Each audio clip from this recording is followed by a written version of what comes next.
Oh boy, another day, another stream. What do you know? Ah, man. Got to have this stream or YouTube channel shake off. I don't know how much longer I can keep doing this. I'm drowning. Help me. Oh my gosh. Let me get on something more comfortable here.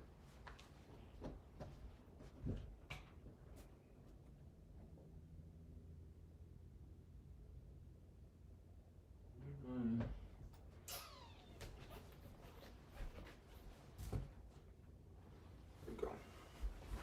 Hold up, y'all.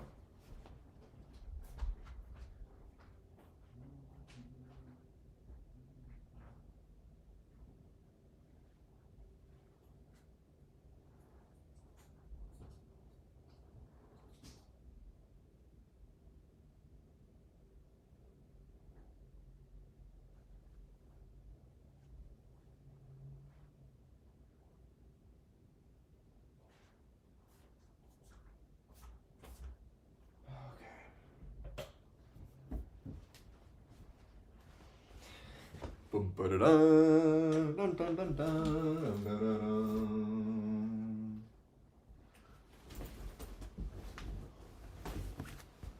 Alrighty. Nobody in here. This thing is dead. Hold up. I've got to go to here.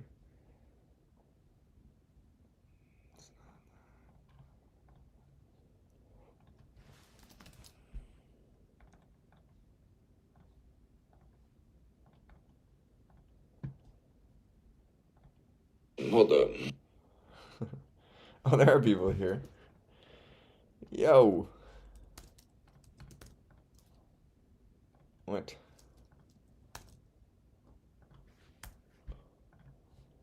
Uh, like,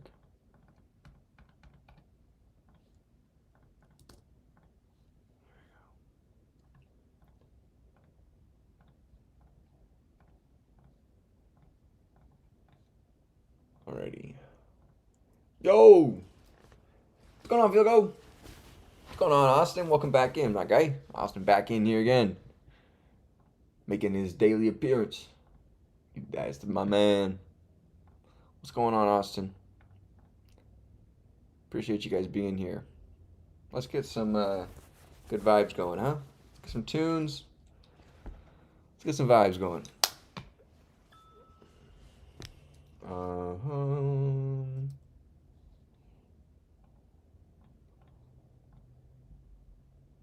Sylvia, Sylvia, welcome back. Jeez, that blew out my ears. Woo! All right. All right, everybody. We're just gonna groove here for a sec. Loosen up. A little deep breath in. Deep breath out. We are here. Today is September 4th. We're going to be doing some programming today. I hope you guys are having a great day. September 4th, 2025. Listen, Cool Jams. This is Cool Jams with your host, Mike. Welcome. Alright. Hope you guys are having a great day so far. Welcome one, welcome all. We're going to be jumping back into our project today. Yes, our project today. I want to get at least a little bit of coding done, and then probably cut it short today because we've been doing some longer streams lately, and I'm a little tired today, and I kind of want to play some games off stream and just chill out for at least an hour or so, and not have to go to bed right after stream. So I appreciate you guys being here. Nonetheless, let's get into today. So, where are we? For those that have been following the channel, we have been building a project We're, by the way, 4 subs away from 3K. Thank you guys so much. We're going to be doing a Counter-Strike stream this weekend if we hit 3,000, which I'm sure we will. So this weekend, be on the lookout for a Counter-Strike stream, a gaming stream, our first ever real official gaming stream, where we will be playing some Counter-Strike. I'll make sure to practice and warm up the day before so that I feel comfortable and ready to go. But we'll be playing some games and giving away some skins, opening up some cases, and just having some fun. And then if we want, we can do some programming as well in a secondary stream. But I've been promising a gaming stream when we hit 3K. And we'll probably unbox like 30 cases or something like that. Something fun. Hey, Happy, how's it going? Welcome in. I'm from the United States here. We are in the West Coast in sunny California. All right, you guys. Let's jump into the project. So, for those of you guys that are new here, my name is Michael. I'm 26 years old. I have a degree in human biology and a minor in chemistry, and I work as a formulation chemist for a biotech company where I manufacture biological controls that are used in patient diagnostics primarily, and then in research and development as well. I have been teaching myself how to code for a little over a year now through various platforms and resources like Harvard CS50, MIT, OpenCourseWare, many books, and just through practicing with raw hours, just sitting here in this chair and typing. So I appreciate you guys for being here and joining me. I know I've said that a ton, but I truly mean it. Your time is very valuable, and so it's fun to spend it together. Let's go ahead and talk about the project. So I've been building this project for, I don't know, a week and a half, maximum 2 weeks now. Just on and off, very, very casual, as I've been doing the other courses and book reading in off and on. And we've successfully built a scraper to go over our Depop. Our Depop is kind of like an Etsy page, but for kind of selling clothing. It scans our Depop page and successfully parses out all the items on the page, extracts out all the information, including the pictures, categorizes and organizes the pictures within the system, and then successfully links those found objects on the page to our database objects, right? Because they should match, and updates information regarding if it's sold or whatnot. So it's pretty cool, and just obviously updates information as like if it was the initial intake of the item, this first time being seen on the Depop. So this item is now posted on the Depop. Let's go ahead and gather its information and sync it up to our database rather than us having to go in manually and make some sort of entry. So pretty cool. So today, we are going to be working on some front end, I think. Oh my gosh. Get your front ends out. Pause. So I've set up here in our client directory a React app with Tailwind CSS and with Vite, right? So I set up a React app with Vite. It's kind of like a cool little configuration plugin for kind of getting a quick React app going and then getting some quick installs. Like it's kind of its own management. I'm not exactly 100% sure what it is, but all I know is it's pretty cool that it helps get things going. So we are going to be building today our front end, at least trying to start that process, I guess. Now, I've only ever built a few front ends. They've been very, very vague and weak. I mean, SpectroSim was our most recent one, and that was pretty cool. That was definitely more advanced than what we've done so far. But I do have some vision. I've been kind of planning out some artwork for this in our previous streams. I've kind of built some artwork as well on Photoshop to include on this. This is like a vintage clothing site. We are going to use our scripted items found through the Depop scrape to then reflect and create basically our own online reflection of like a listing platform. And then if someone would like to check out, we can just link them to the Depop to go ahead and make that purchase. So, but this way we can actually get some better search engine optimization and like get included in better results and whatnot. And we can have an actual site to have some cool features. And I have some ideas for some cool things, such as potentially like outfit generations, potentially like kind of like a Tinder swipe but for clothing, and some other features along with the site could be kind of cool. yeah, so that's kind of the overall gist here so far. But let's go ahead and jump into the project. I'm gonna be honest, I'm gonna have to look some stuff up here and maybe watch some videos or whatever. I don't remember a ton from when I last used React. It's been a few months, to be honest. I've been mainly sticking with my tried and true Python friend, more of a snake guy. And anyways, yeah, so let's go ahead and get into this. I want to stay organized, so I'm probably going to be using chat a lot just to help me kind of stay organized within my project directory, and also just kind of remind me the general gist of React. But I'm going to be building it primarily myself. Hey Nikita, how's it going? Hi, will you use here React for the front end and Django for the back end?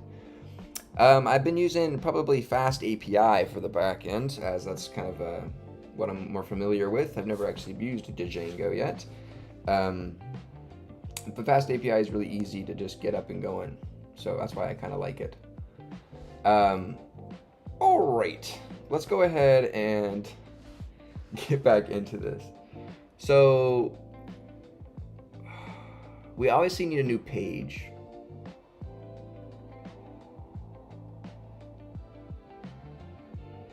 So how do you set this? Oh my gosh, it's been so long. It's been so long. I'm so bad at this. I've been avoiding this, you guys, I'm not gonna lie. That's why I haven't been doing the project work lately. I've been sticking to my server side. Okay, so we need to obviously have a, so, all right, let's get started. I am getting into a new React project and might need a little refresher on some of the basics. For example, pages.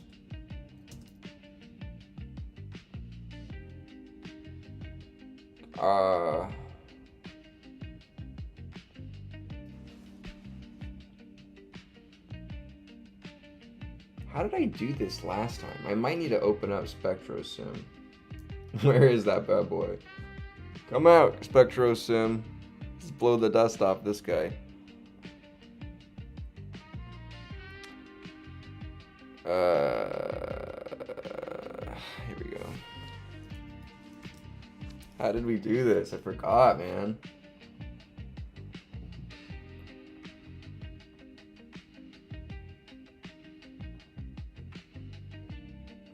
Okay, so we have links to each of our styles and stuff, our fonts, if we wanted them. Then just into main JSX.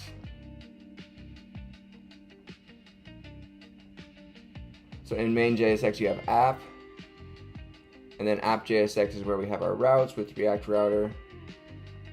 And then these are individual components that I made.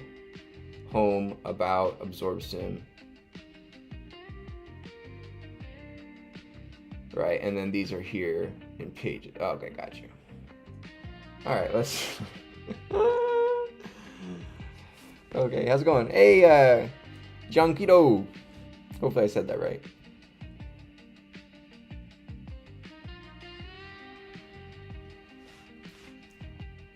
Okay. Let's wait on that prompt. Let's get started here. Let's try. So let's think of a page. Okay, so a page is a new file called homepage.jsx. Or say like hero page.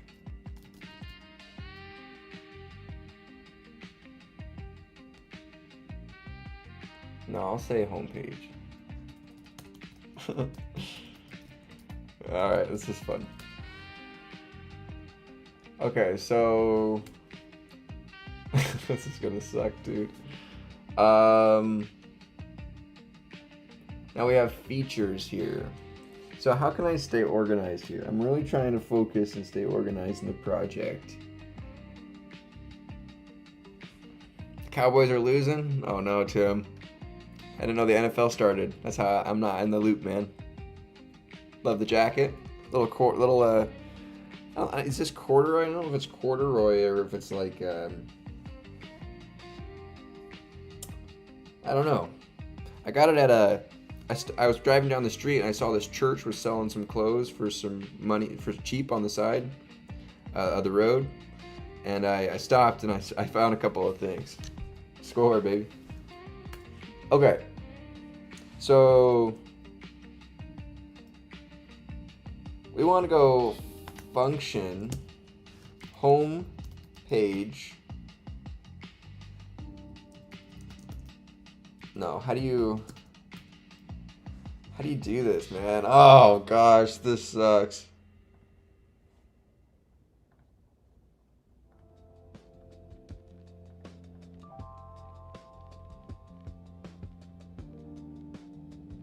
Oh, see, it is that then. Okay. Gosh, man. Okay, so then we're going to return a React fragment.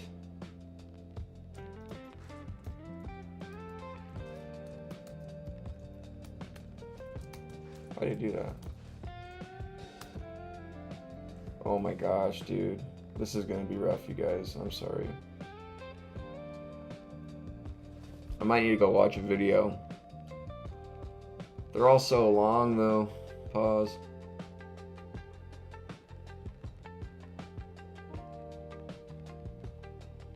Yeah, why isn't my fragment working? Oh my gosh, this is gonna be bad, boys. Unlock the Fortnite stream. Oh gosh. See, why isn't my... Do you not encompass? Oh, so it's not, it's... There we go. Oh my gosh. This is insane.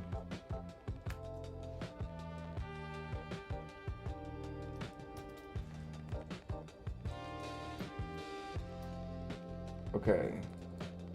Nice. Homepage. Oh, God, man. Okay, we need to do this though. We need to go to CD client, CD BRC React app, and then we need to go and say npm run dev.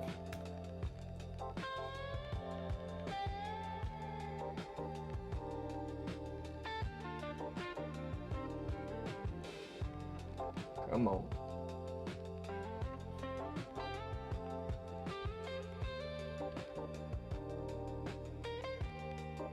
Does the file exist? Okay, so import app, export default app.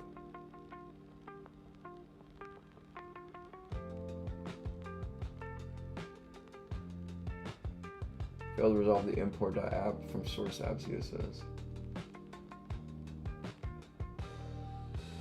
that's supposed to happen. There we go. Okay.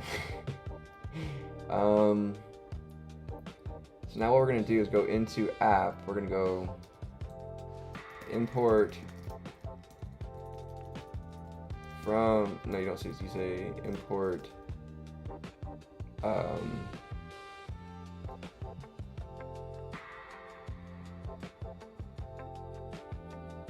right, you say that. Import homepage from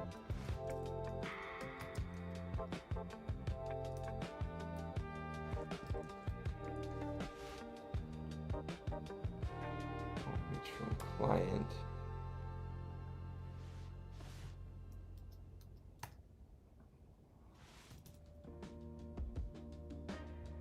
So we're going to be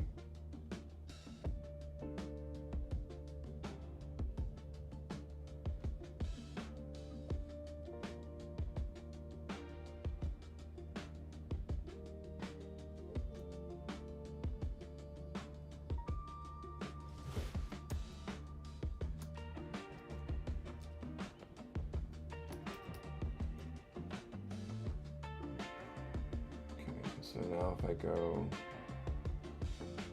let's put homepage here.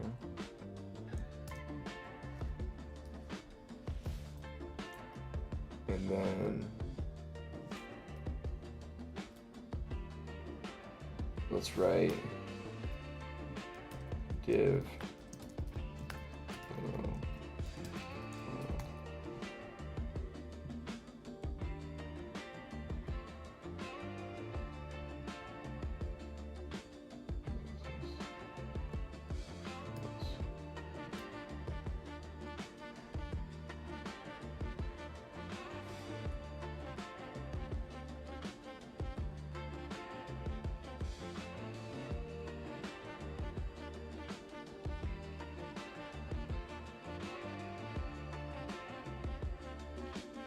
say return homepage button, export default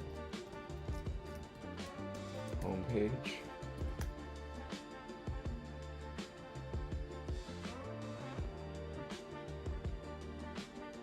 There we go. All right, nice.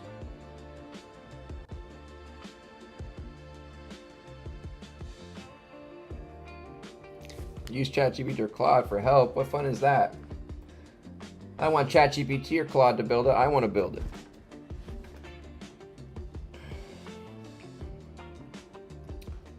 Okay. Let's keep going. All right. Let's keep it rolling. All right, so now we have our home page on here. So how do we want to structure this? So let me bust out our picture from before of what we styled. Where are you at? Downloads.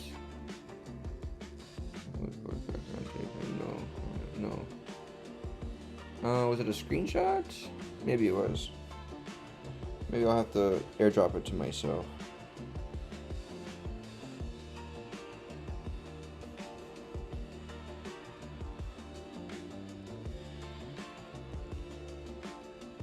Please don't show my phone number.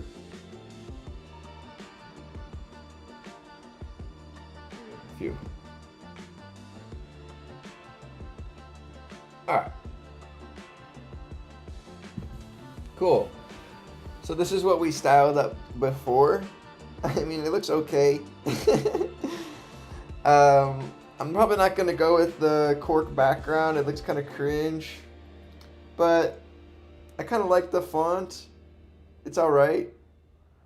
Yeah, I'm not sure. This is just kind of a very, very raw sketch mock-up we did in Photoshop one evening. I don't know. I think it's cute and cool. What do you guys think for like kind of a hero page title? Now we can always come back and change stuff and we can always just have our components set up, and then we can always just change whatever image we want to put in here, right? We have these as pre-existing images. So we can just always change the image link to whatever we want, right? And so we can temporarily use these for now. But I'm gonna be real with you guys. My lady friend, the chief, what is it? Chief. I think I'm taking over as CEO. I'm sorry. I think she was CEO, but the board voted.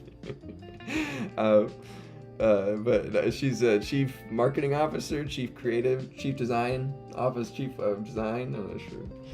Chief of Yeah.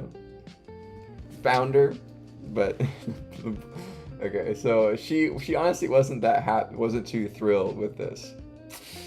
Oh, it hurt. It hurt, you guys. We spent like 2 hours mocking this up one stream. She wasn't that thrilled with it. Now, looking back, I kind of understand. I kind of see where she's coming from, and here's why.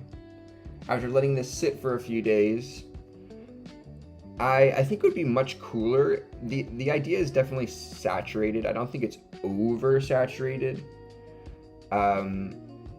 But I think instead of doing digital screenshots of individual logo letters, I think I'm going to actually try to find actual letters in real magazines and scan those in to Photoshop and then create the overall mock-up. I think having actual, real, physical, high quality scans of the individual components would be much cooler than having things kind of fakely digitized with Photoshop. And we're not the best with Photoshop, so it looks pretty, fake. So what I mean by that is, I'm going to make magazine cutouts of the different stuff. I'll cut out some like fashion models, and make in like a similar kind of like abstract in a way, and kind of piece together some outfits or something on the page. I think would be cool, and have those kind of be like stickers on the page. I think I came up with a clever way. I was like, okay, so how can I take a picture of a Polaroid, a picture of a picture without seeing myself in the reflection, right? How can I do that? I don't know if a scan will be that great. I don't have a great scanner tool of like a picture like that. So how can I take a photo of a photo without being seen in the background? Well, what if I made a cardboard cutout around my phone camera, right? So a cutout, and made a cardboard piece, and then cut out a hole on my phone camera, and then put that up again in my ring light thing, and then just stepped away and took the picture. And so it has light coming off around, but you can't see the actual phone. I think that might be our hack. What do you guys think? No nav bar? Yeah, we gotta have nav bar. For sure have nav bar. I think on the home page we're gonna have nav bar be more centralized via like right below the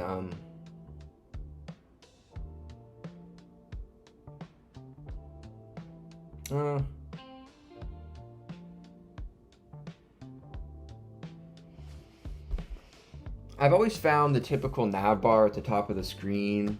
I don't know, I'm always thinking, I gotta try to find a way to be different. Come on, I know.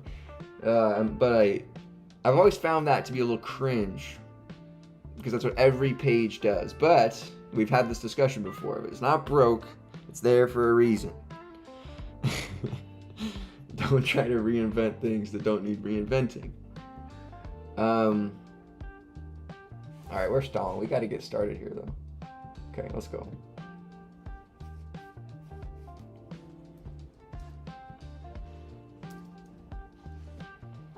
Yeah, exactly, Slow. That's what I probably was going to do. Like X-Acto knife some real cutouts and then put them on like a board, and then take screenshots that way. Take pictures that way, right? Alright, so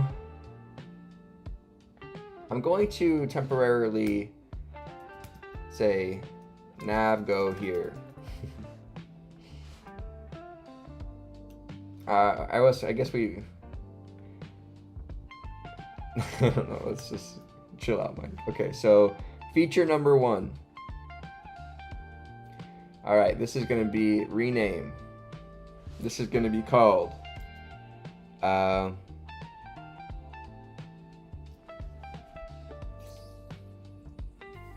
hero page or home page hero section.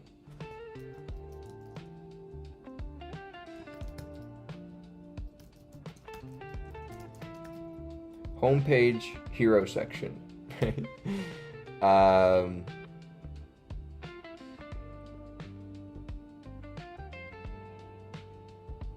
I don't know. Is that a good name?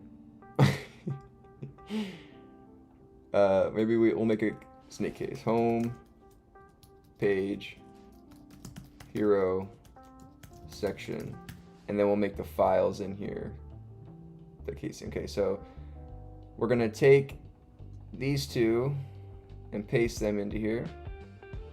So this has its own components and hooks within the homepage hero section.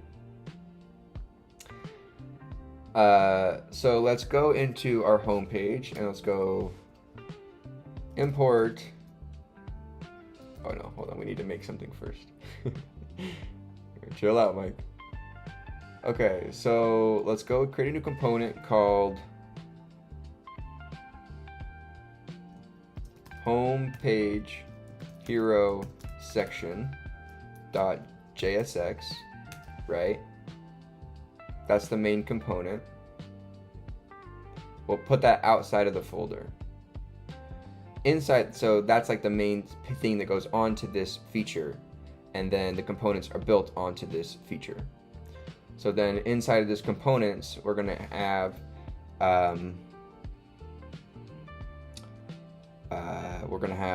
we need a few things, right? This is a component here, right? And these are all gonna be the same components we'll reuse, right? So this is like a we'll say, I don't know, name title component, like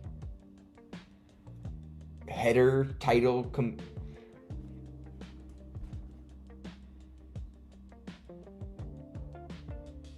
how do people name this crap?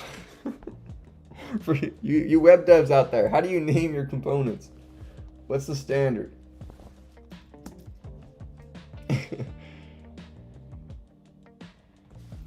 How do you name your components? What is the standard?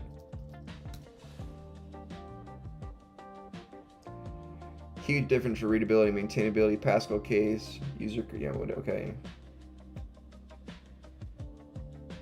Bad product card, button, modal navbar,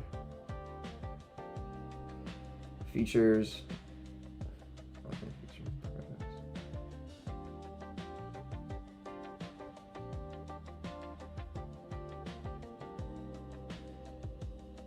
Siri, give me some coordination adjustments. Siri, what's component? Okay, so I guess because it's isolated to this section, the naming doesn't need to be so broad. It can be localized to this section, right? So we'll say like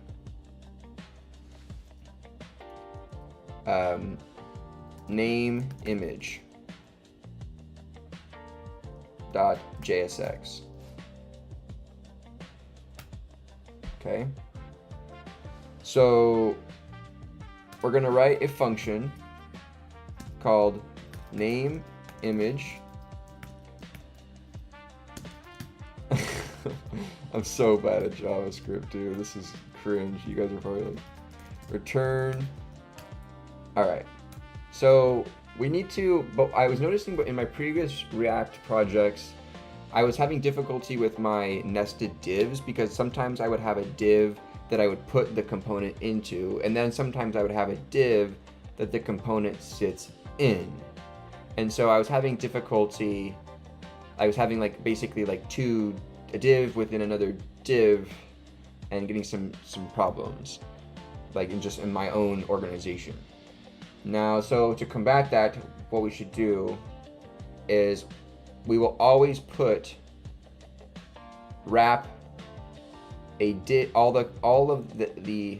wrap a div around inside of the return and insert the object or component directly in, assuming that there's a div as the shell of the actual component. So let's open a div here.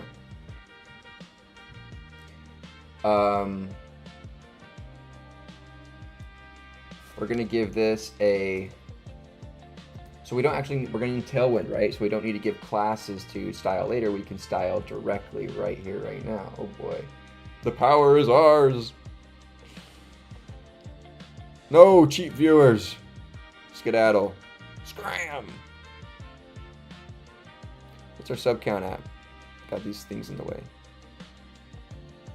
Oh, 3 away. 3 away, boys. 3 away. Close, close, close.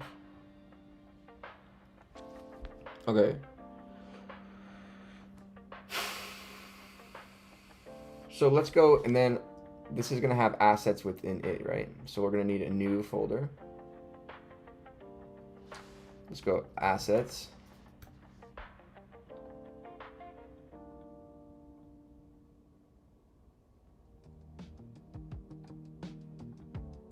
And then we'll go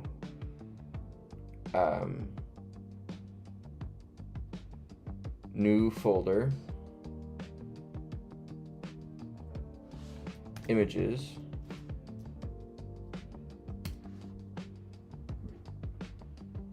is assets implied, is like images implied by assets, and like, I don't know, whatever. So we have name image, and we have a function div.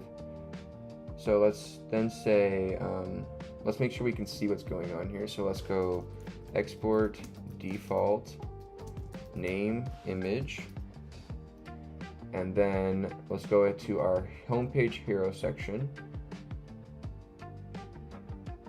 This is going to be we're going to write a function here for home page hero section.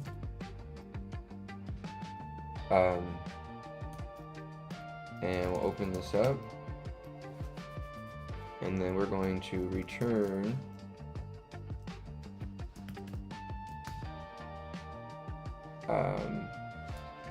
import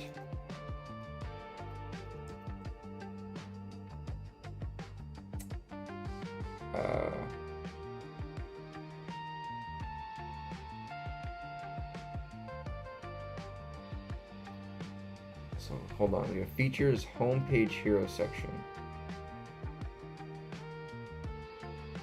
right, which has components and hooks within it, and a name image component within the homepage hero section. The homepage hero section needs to get imported into the home page. So we're going to say import homepage hero section from, and then we copy relative path here, paste this.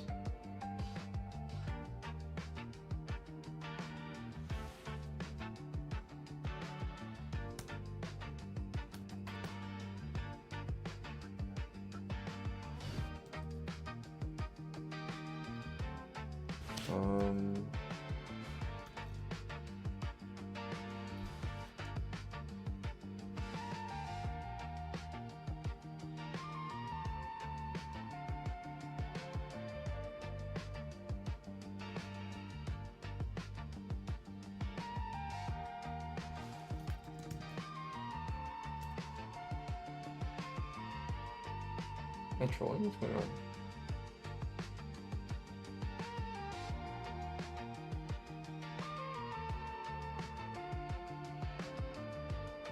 Am I trolling? What's going on?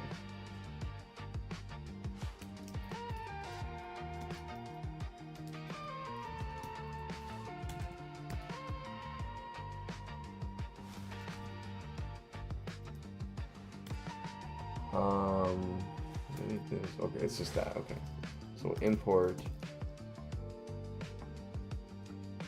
name image from components name image. Perfect. Now we're going to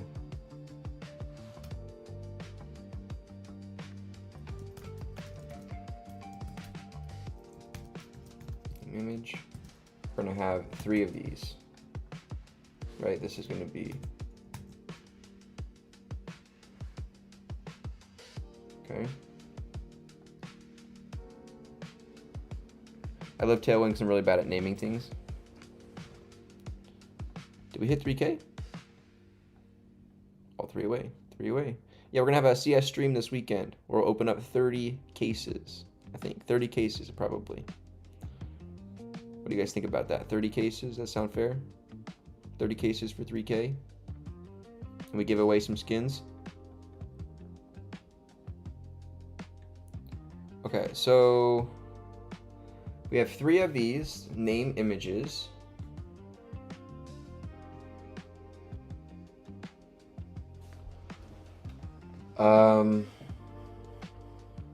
Okay, so we're importing the hero page section. So into home page, we need to import homepage hero section from, so this is in pages. So we go source features,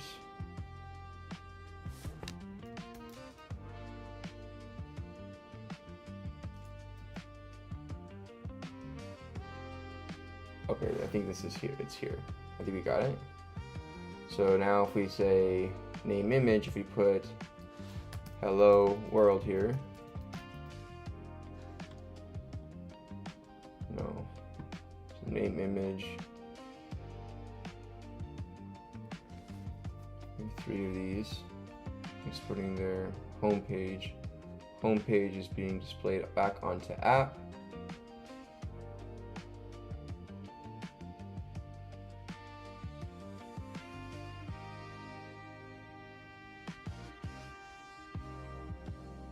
Definitely this, right? Oh, we don't have homepage heroes. Oh my gosh, come on, Mike.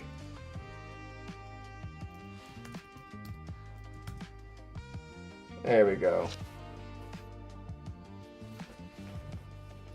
I like the music. What's it called? Hey, Dasher.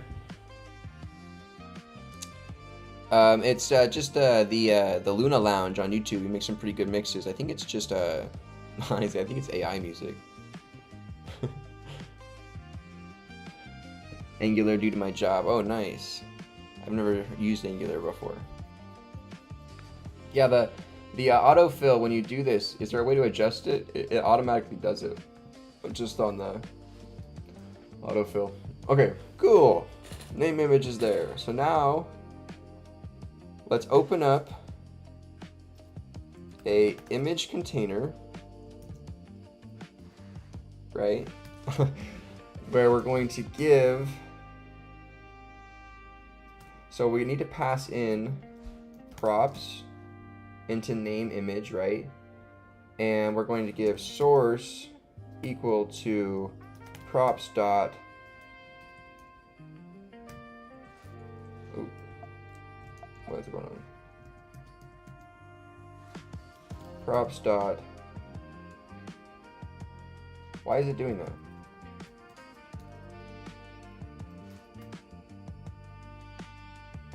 Is it not source?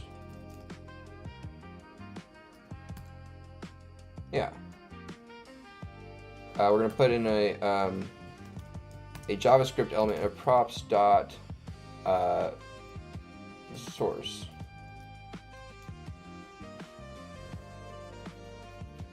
Let's say image source. I guess we'll spell it out to be proper. So then let's go in to our folder here. And I think I downloaded those images.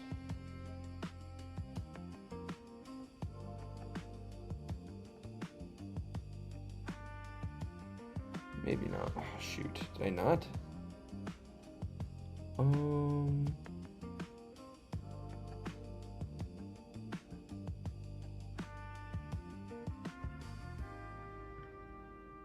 thought I did.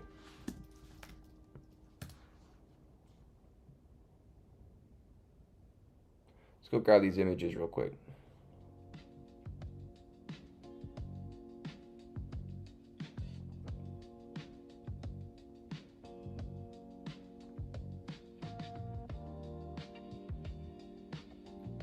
File, export as.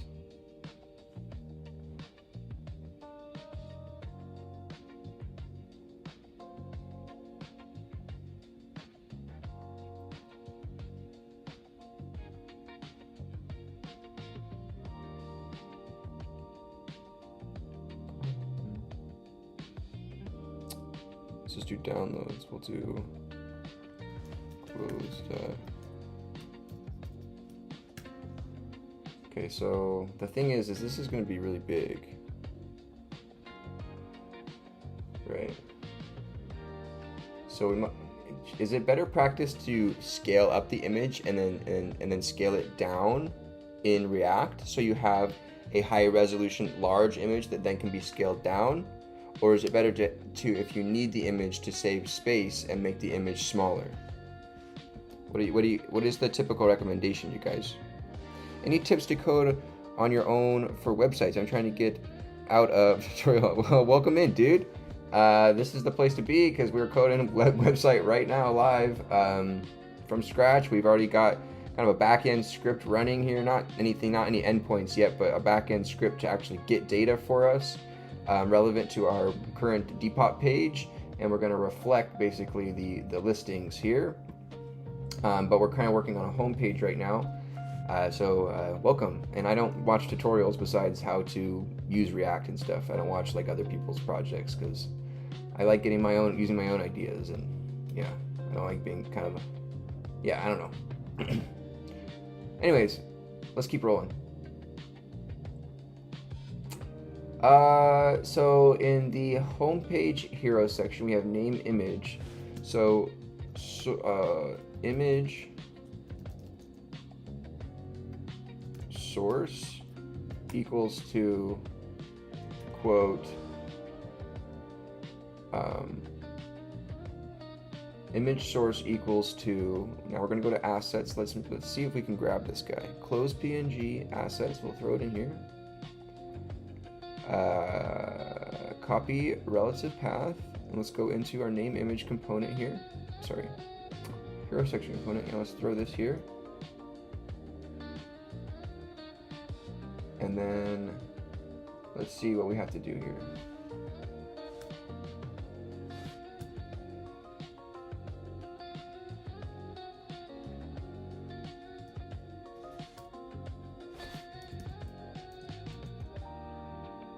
So no, let's start deleting some stuff here. It should be live, right? I don't have to refresh. Ah, there we go. There it is. Nice, look at that. Ain't that nice? Okay. Let's go ahead and style this a little bit. Hey, we're building! Look at us, you guys. If you guys are here, leave a like on the stream. Have you learned deep learning? We've been learning some deeper learning here, diving into some MIT OpenCourseWare courses, 6.0002, the Introduction to Computational Thinking and Data Science, which helps to kind of lead you down the path towards machine learning, which we're going to probably end up doing like 100 days of machine learning after that to really dive into that. I built some, custom sites, like I've already built quite a few projects on the site, all live. This is SpectroSim. It's a site that taps into PubChem database online. The startup time is brutal because render.com's cold start for free tier servers is insanely slow. So it's bottlenecked by that. It's not the code. You'll see as when I run searches after the initial launch, it runs really fast. But this is my first site here, right, where it's just a basic little site with some features, and I was going to add in some more simulations maybe in the future. This is just absorbed spectroscopy, which is which detects basically, the absorption as light passes through certain solutions, how much intensity is received on the receiving end, and you can tell a lot about the properties of the compound for various physical materials or medicines or other types of radiation depicting chemistry related things. Yeah, see, it's so brutal, dude. So brutal. But I have another page here. We have chromoplot.com. Chromoplot.com is see, this is all hosted on render.com. Man, dude, they're brutal with the startup times.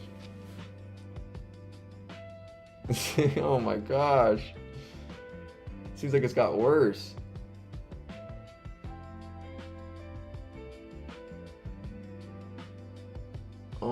my gosh.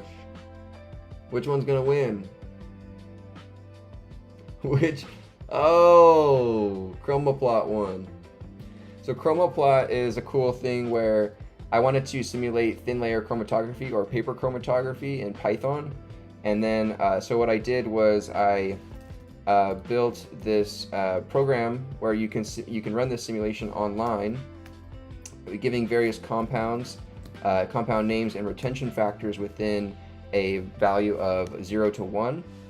And they will travel and create an animation here, which is pretty sweet, for showing the distance traveled in relation to a retention factor or a solvent, in relation to the retention factor against a solvent at a 1.0 speed, basically. So it kind of mimics the effects that you would find in a chromatography lab, where you you plot various compounds and then dip it into a solvent that travels through a mobile phase and pulls these compounds through the medium, and you can tell a lot about their polarity and attraction to the stationary phase with regards to how far they traveled, and depicted by the retention factors. So in your undergraduate chemistry courses, you do this lab physically, and then you calculate these retention factors, and then you usually have like an unknown that is one of the previous compounds, and then based upon the retention factor within like a certain percentage, you can depict that is the unknown, right, against one of the controls. Here's SpectroSim, so let me just show you. I'll refresh here. So if I type in aspirin here and search, boom, aspirin gets pulled up from PubChem database. So we wrote a custom parsing script to actually extract out its API information and get and custom format it and actually cache most frequent searches. And then we display the relevant information that we pulled. So it's just a small description and then some spectral data with some cool little highlights here. As you can see, this is the ID number from PubChem. Aspirin, the lambda max, its highest wavelength that experiences the wavelength that experiences the highest absorption, and then that epsilon, that absorption kind of factor. So then you can click this button to actually generate the curve, which is pretty cool too, and it actually generates your absorption spectroscopy here for that. So we can go ahead and do like salicylic acid is another one. Run that guy. Boom. A white is an odorless white and light is an odorless white to light tan solid. Sinks and mixes slowly with water. Then it has a reference there. Generate, and you can see that lambda max at 207 matches up with that 207 lambda max there. So honestly, dude, give me a dev job. Where are the dev jobs at, y'all? Come on. We built this with minimal AI help, just teaching us mainly the basics of React and Tailwind. But all the chemistry and math and stuff was me doing it on stream here. I just got the formulas off Wikipedia that I remembered from college and moved, and then just did the Gaussian distribution, and boom, we were able to plot this stuff really nicely, and given the data points from PubChem, just these data points. So yeah, I mean, we've got some cool projects here. Yeah, the chart is JavaScript. Yeah, the chart is plotly.js. I initially wrote it with matplotlib like I have here. Oh, here you go. As you can see, here's the simulation. So as you can see, that solvent travels up through the in the mobile phase, dragging these compounds up, and I kind of wrote this little grouping algorithm, not algorithm, a function, I guess, not algorithm, grouping algorithm. I wrote this little, kind of simulate a liquid kind of traveling through the medium, which is kind of cool, I think. But definitely could be improved. I think I'm using just regular arrays, not NumPy arrays. And it's serving the plot, the GIF from the server, so it is pretty slow that way. But you could download it, which is pretty cool, and all that jazz. Yeah, Struzy, I've been answering your. Oh, how long did it take you to learn CS? Hold on, I haven't answered that one yet. But yeah, as you can see, so the 0.9 here, compound 3 travels the fastest in relation to the solvent at 100% speed, kind of mimicking, because that's the retention factor that you would calculate that you're solving for. But by predetermining it here, you can watch the reaction actually happen. So Pretty cool. Any questions on those cool projects, let me know. But we built those projects live entirely on stream here. So if you would like to join me, we're one sub away from 3K. And so who wants to be lucky number 3K? Come on! Reel them in, boys! Who wants to be the 3,000th sub? Anyways, yeah. Cool. Let's go ahead and get into you. I'm still learning CSS, honestly. Every project I do, I learn a little bit more. I'm definitely not that great at it. React and Tailwind. Tailwind really helps. As you can see, this was my CSS previously, and this was my CSS with Tailwind. So drastic improvement in just the, in pretty basics. Hey, 3K! Oh, we gonna.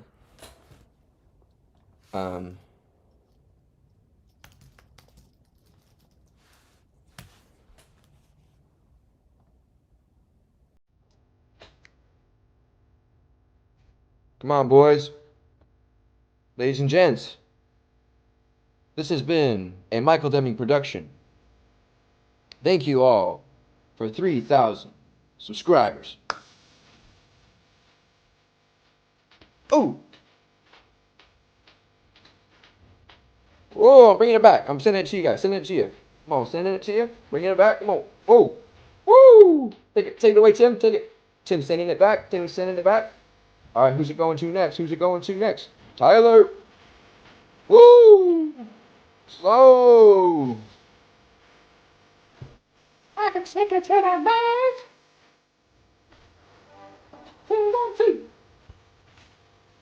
Oh! Do that. 3K. Yo, we've been grinding. Ping everyone? Alright.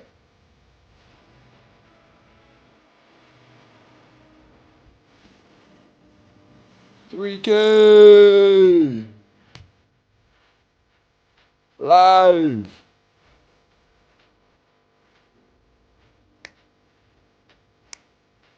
Emergency. Want you to know wow, it's the perfect time.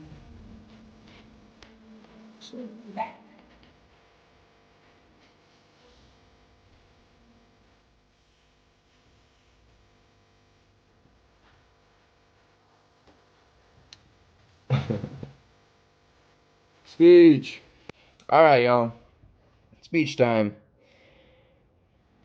All right, I'll give a little bit of a rundown here. We're gonna keep coding here, so just give me a second. But we hit 3K, so it's a good time to thank you guys truly. Time is really valuable. Honestly, you guys, if you really think about it, the more and more I've kind of grown up, and I'm still kind of young here at 26, going on 27, right? But the more and more I've grown up, and my frontal lobe has kind of enclosed its development, I've really come to know how valuable time is, especially when you start giving it away to, let's say, companies or just trading it for monetary values. It's really quite crazy that it's one of the few things in the world that you cannot get back once it's spent. And it's really true. So, and why I'm saying that is you guys spend your time, your valuable time with, spending time with me here day in and day out, but not only spending time with me, but also, working on yourself. That's a huge, honestly, a feat that not a lot of people are able to accomplish, is to take that honest approach with themselves and say, I want to be better. I don't like the current lifestyle I'm living or the ways that I'm doing things, or I don't like the lack of education that I currently have, or I don't like X and I'm trying to change and improve myself. And through that, I'm going to show up almost every single day, or try my best to show up every single day and at least get something done here and code a little bit. And so or at least whatever you're doing. So I put that avenue into that energy into programming here, and whatever you might be putting it into. Just it's truly a huge congratulations to not only the channel, but to you guys as well on coming this far. Honestly, tons of you guys: Ray, Magnet, Tim, Slow, Tyler, Struzy, like even the new people that come in here, Struzy. We got Gian Keto, we got Mazen, all the the OGs in here, Mahan. We got who's we got hasn't been in a while, but he's always in here. His oh, I'm drawing a blank. But all the people in the Discord, true shout out to you guys. You guys are super cool guys. Honestly, I made a lot of friends here. I don't have a lot of in-person friends. I'm a very quiet kind of in-person kind of guy. It's kind of, you might not seem like it, but at my work I'm fairly kind of quiet because I'm mainly I'm very internal. I internalize a lot of my thoughts and decision making. I'm very very thorough in my analysis at work, and I take it quite seriously because I want to perform well. And so I don't have a huge social life outside of just some friends I made either in college or back in elementary school and back in the day. And so I've really kind of been quite proud of myself that I've been able to kind of jump out of my comfort zone and meet a lot of new people here and grow not only a channel of 3,000 but a Discord of community members as well, where we talk about more personal stuff and programming and things like that as well. So anyways, that's enough of the ramble for now. I really appreciate you guys, truly. I know I say that. A lot of YouTubers say that, but I wouldn't even say I'm just a little casual part-time streamer. But, I really am trying to be genuine when I say it because I really feel that I know what it's like to be I am in your shoes. I'm right here with you guys. I'm really just a normal guy that went through the normal process of elementary school to middle school to college and figured out his way to get through here now, and is just decided one day to open up his laptop and show himself learning how to code, and here we are. It started off with nobody in here, and 1, 2, 3, 4 people pop in, and after just a year of grinding, we've been able to come this far. So pats on the back all around to everybody. I will say I was a little bit discouraged yesterday, stumbling across the r/vibe coding Reddit. Let me tell you, Chaboy gets depressed going into that subreddit. Tim told me to delete my Reddit because it's crazy. We've been putting all this time learning fundamentals of programming, becoming fluent in Python to an extent, being able to teach ourselves and pick up new frameworks and libraries pretty easily, for the most part. But there's some people out there that know nothing about it, that have been able to make some pretty decent looking things. So it's like, oh my gosh, man. Now, whether they work or not, that's one question. But it's like, I know, comparison can be the thief of joy, so I'm really trying not to do that. But I'm also trying to be genuine and show you guys my honest thoughts and opinions about things from this kind of point of view. What do you guys think? Have you guys stumbled across the r/vibe coding Reddit? It's brutal from a software engineer's perspective, or from a person trying to learn programming. You don't think it'll stay for long? Okay, let's get back into some tunes.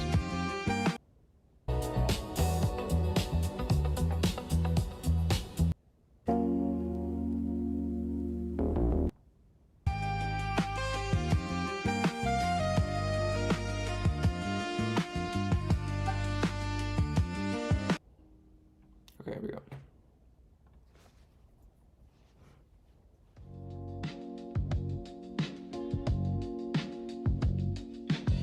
The second you get on an airplane with a vibe coder, you'll be more productive than they can be. That's so true. As soon as the Wi-Fi connection disconnects, it's over. Right? That's so funny. That's hilarious, Magnet. That was so funny. I've stopped showing up for these streams for a while, but I'm going to start holding myself accountable again and start showing up as much as possible to show my support. The stream is really a reminder to lock in and program and have fun. Yeah, dude, it's honestly, locking in doesn't have to be such a like brutal process. Like we can try our best as a community here to make it fun and somewhat enjoyable. Like, you know. Anytime I code a lot with AI, I end up either completely restarting or spending time more fixing bugs. Yeah. Tyler's got it.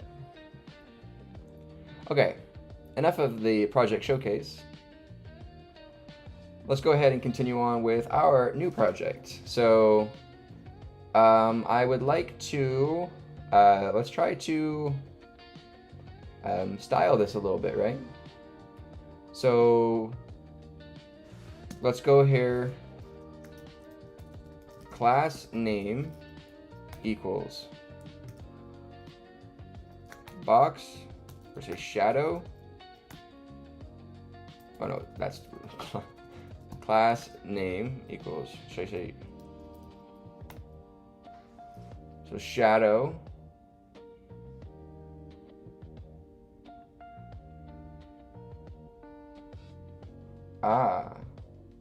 so it didn't keep my transparent background. This shows transparency, right? Yeah.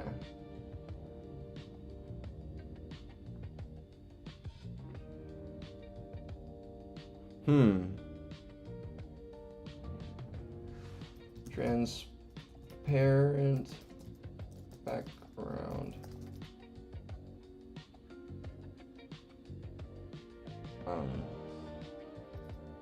PNG React.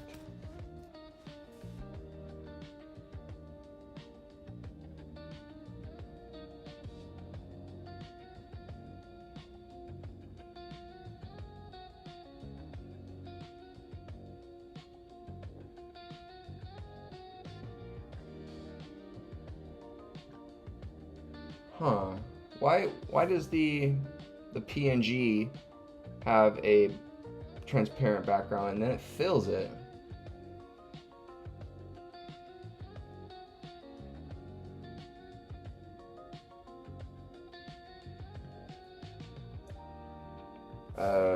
React fills transparent background on PNG.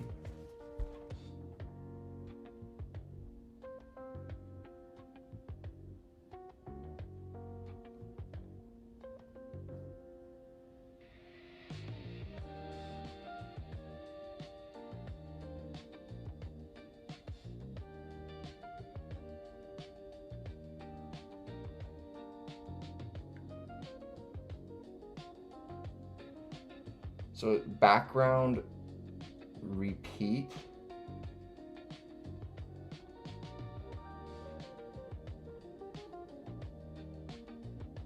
Drop shadow. Yeah, my as you can tell, my CSS is trash. Drop shadow.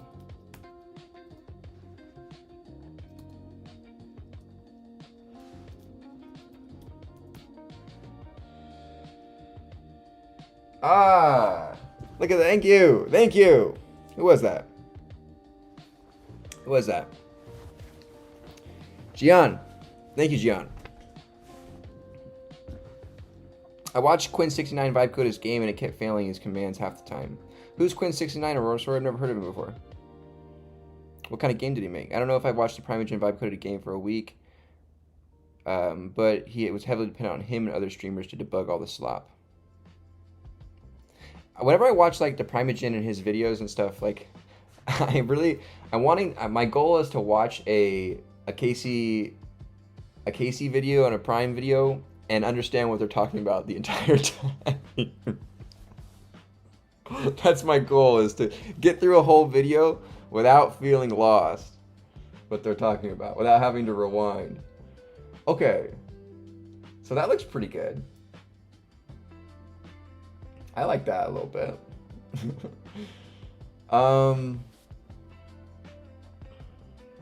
So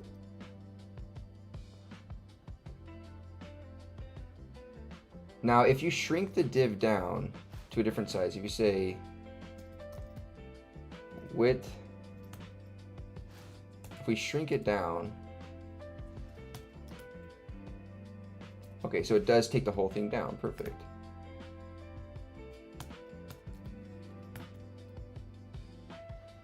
Okay, that doesn't look too bad. Let's maybe do like 200 for the hero page. No, 150. Okay. Drop shadow 2XL. Man, I wish autocomplete worked on this portion, not only that portion. Like if I got suggestions here. Oh, I do.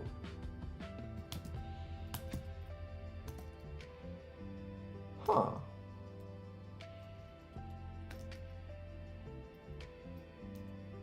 Okay. So, can I drop shadow 2XO?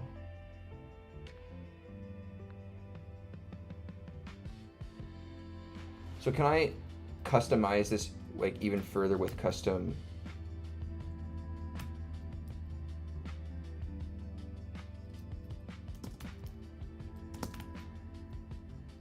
No, how do you have to do?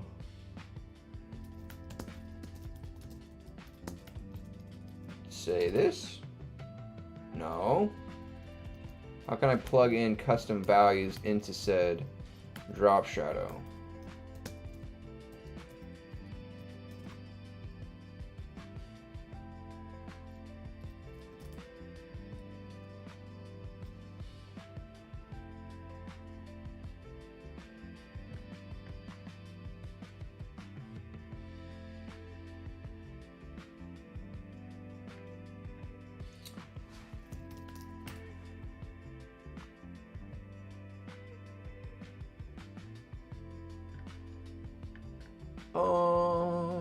Docs.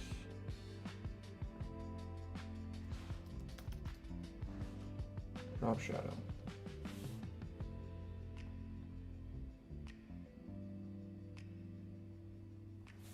Oh, this is helpful. They got examples here.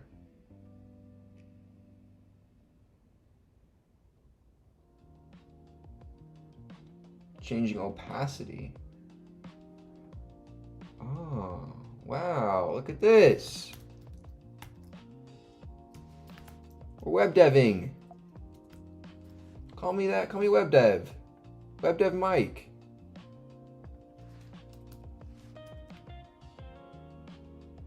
Ah, look at that. Cool, okay, we'll go with like 60. Okay, we're doing a little bit too much here.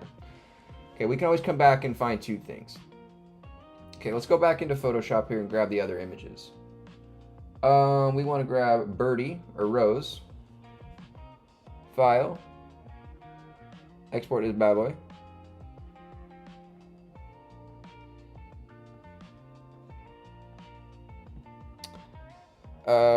Rose. And then let's do, while we're here, let's do Birdie. File. Export as. Export. Birdie.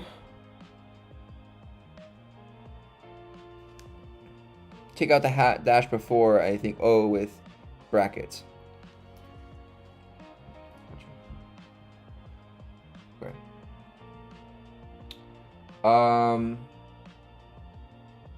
Okay, now let's throw in these additional objects into our assets here. Downloads, Birdie and Rose. Go into this assets component here. And we're going to copy this down. We'll just do this. And then change this to Birdie. And change, that one's going to be closed. This one's actually going to be Birdie. And then this one's going to be Rose.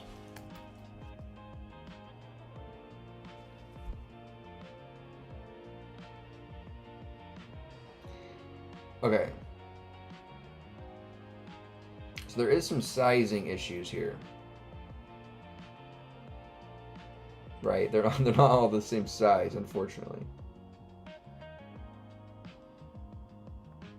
Like they're just a little bit.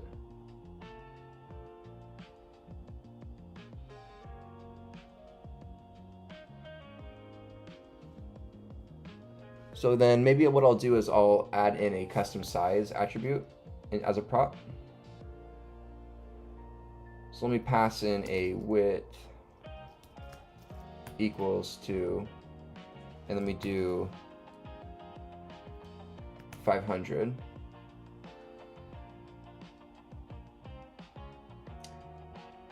Right? And then let me apply here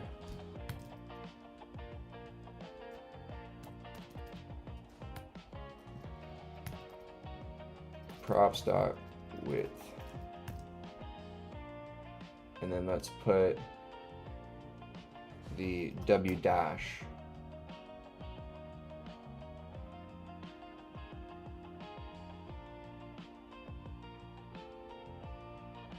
No.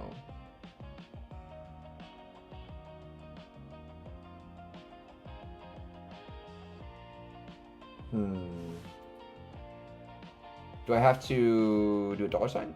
How do you backtick?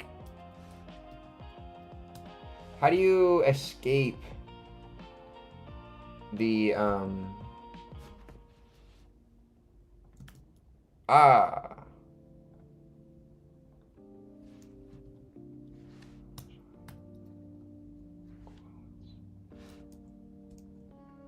dollar sign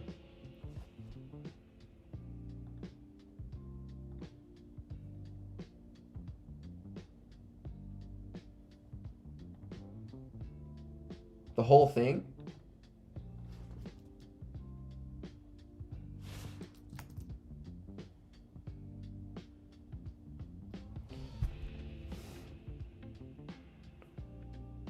I want to just insert props.width here as the filler, right? So if I put the dollar sign quote, does it have to be singular quotes?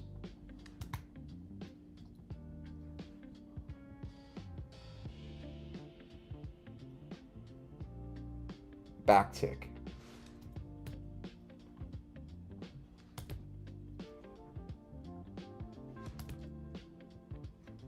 And then do I get rid of this? Oop. Oh my gosh. Right here? Oh, what? Why? Come on, dude. Click. And then do I go like that? Ah, dang it.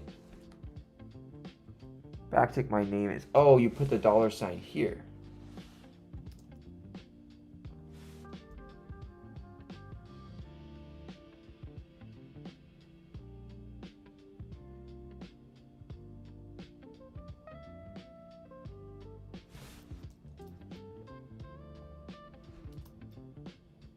Not quotes, it's backticks, right?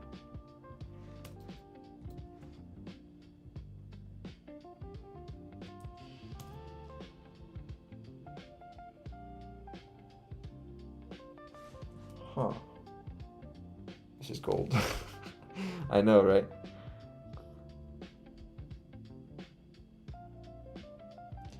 It's my failure gold. Okay.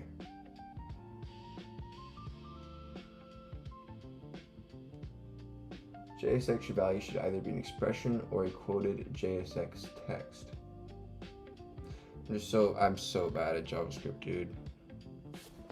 I've never given it a fair go.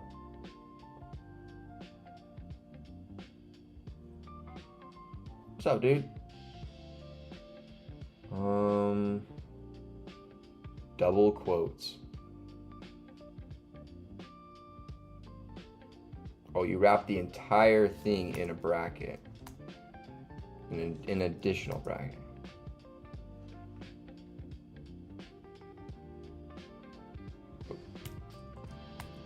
Ah! Thank you, Gianquito! Use the man.cam. Okay, but that's not actually doing what we want. If I did like width, Oh yeah, it is 160. Birdie's 160. Oh, let's go. Here we go. This is it. This is it. This is what we wanted. Width equals to W. Maybe what we should do is, rather than doing this, we'll just do 160. We'll just do 160 here, and then we'll get rid of, we'll hard put in the W dash props.width. And we'll do this here, width equals to 160. Okay, so we need to kind of adjust these a little bit. So let's bump that up. 65. Okay, I like that. And then Birdie's got to go up a little bit to like maybe 63. Whoa.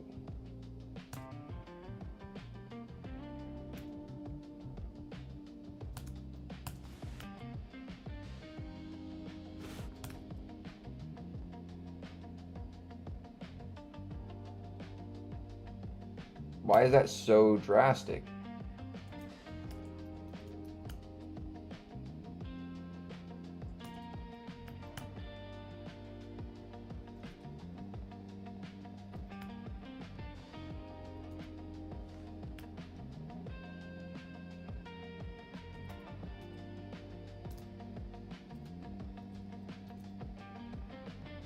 Oh, does it only go in increments of 5?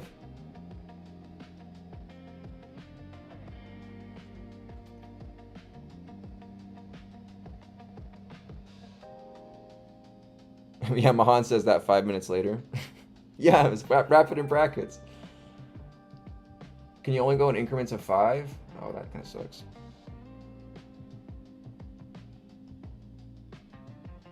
Oh, okay, good.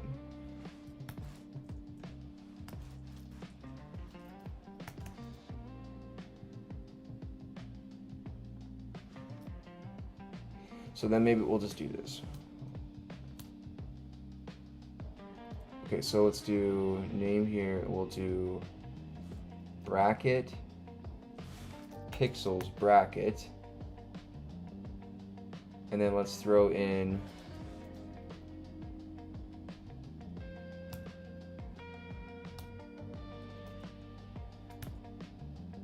that didn't work.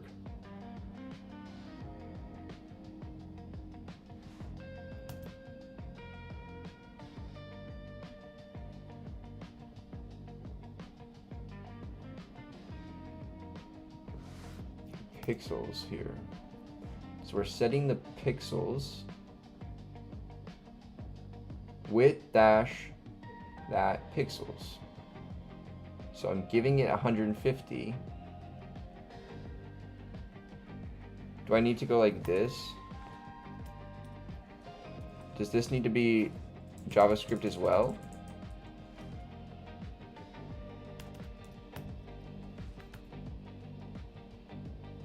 Oh yeah, probably. It needs to be a number.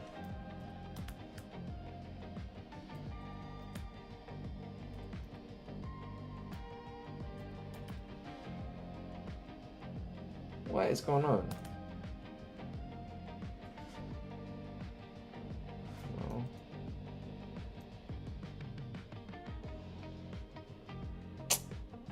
Man, this sucks. Width equals to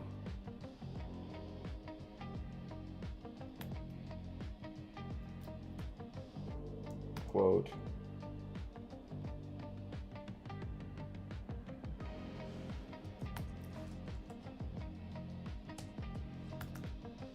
well, hold on, maybe let's try this.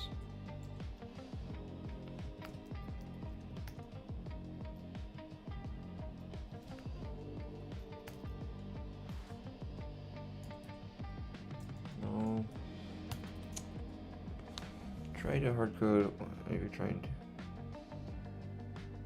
Yeah, it's Vite, Tailwind, React, and then I have Python as my backend here. Got that backend in me. Okay, so let's see. if I got rid of this and just did, okay, that does change it. So then if I just did 100 here, okay, there we go. There we go. Now I'll do 100, 100. Perfect. Let's start scaling these up. 110. Why is that so crazy? What? Why is that so drastic? This UI stuff is where I'd vibe code it. Yeah, right? Honestly, but why is that so drastic?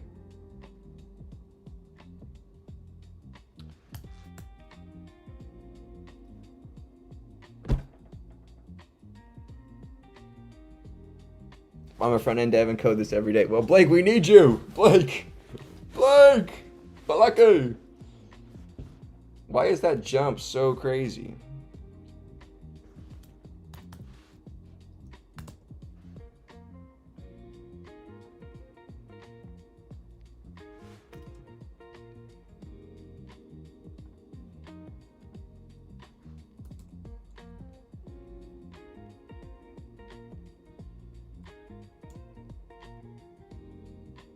Oh my gosh.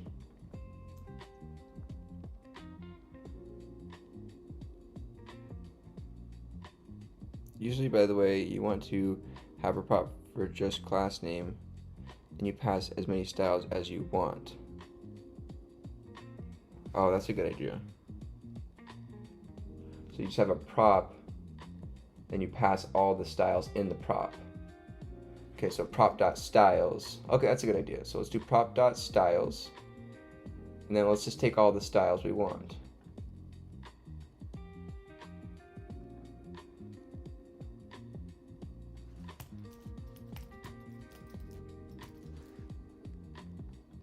Right. So then, if we go styles equals to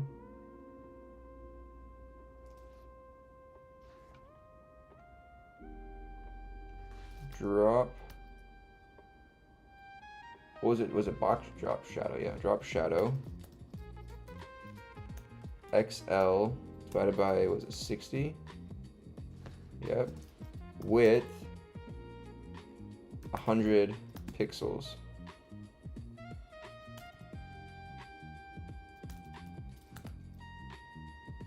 There we go.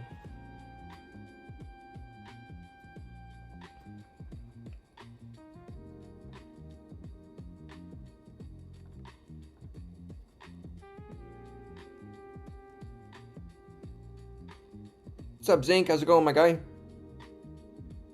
Try wrapping quote 100 in a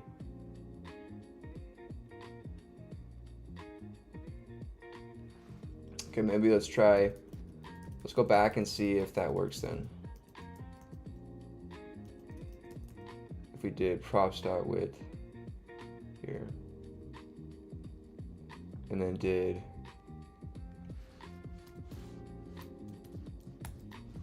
quote 100 quote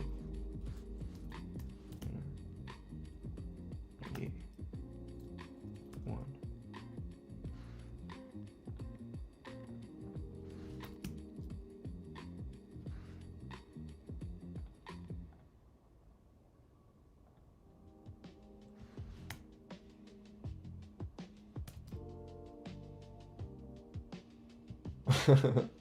Uh-oh.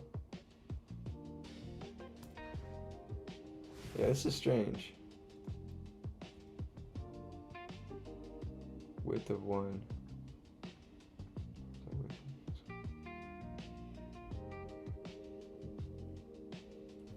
26. Is there a reason you're using props instead of using arrow functions like function name image class name? Honestly, I just don't know. I'm still learning this stuff. I'm a pretty noob to React. I've been just teaching myself Python for a year straight. I can tell you Python.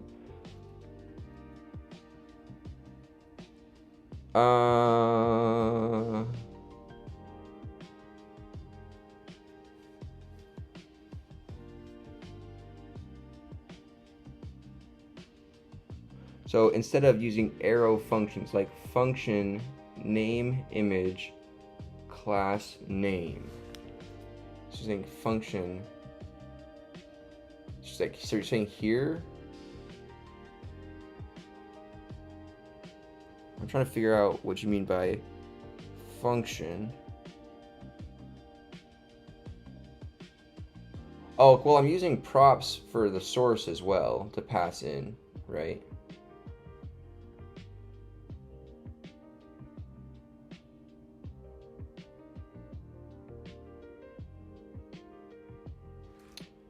You can press Command tab.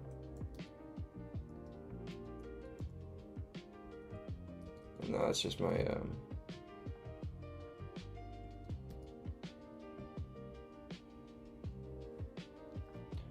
All right, let's see. I am going to see here. Let's go. Let's take this and go here and go. Trying to pass width in dynamically. You can't interpolate values inside utility classes like that. Tailwinds needs to know the classes build time to generate them. Use inline CS styles.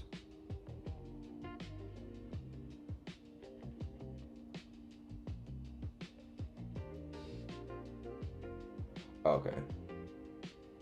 Use Tailwind's arbitrary values.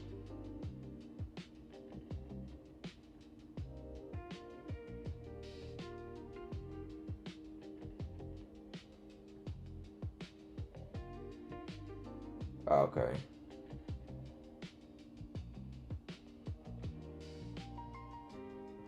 So then let's throw in. So you have class name here. Drop shadow. 60, XO60, right? You have styles is going to be width.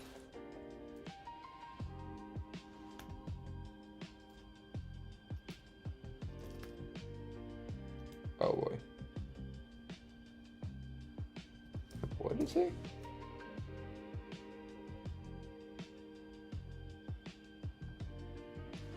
To include some CSS width. Okay, so you have to include JavaScript width. Then you insert into here.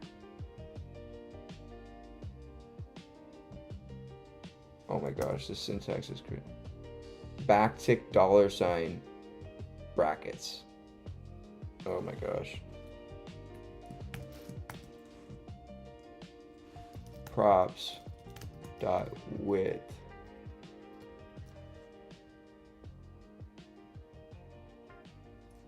Backtick. Oh my gosh, dude. Python F strings are so much better. Oh. Oh my gosh. What is that? Backticks, triple nested brackets. Like, oh my goodness. Holy cow. All right, so if we pass in width now.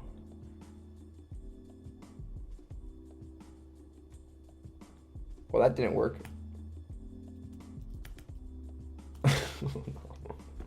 No. So maybe we have to do.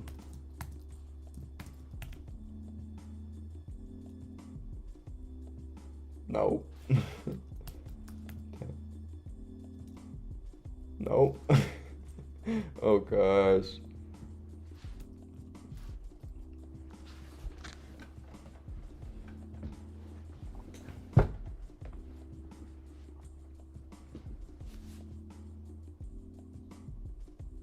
I forgot pixels.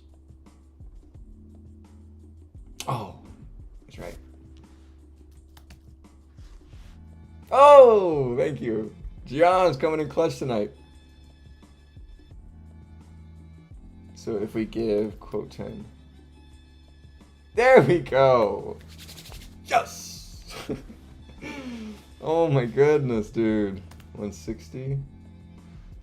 Okay, now we're like 200. Oh boy, it's gonna be big. 500. 700. No, 600. All right, let's do that one. Let's do width here of 500. Let's do 550.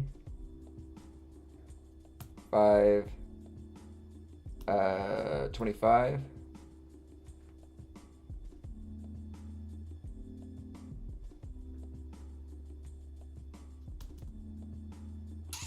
It's just a little tall. I think that's the problem. It's not like that much wider, it's just a little bit taller. 510.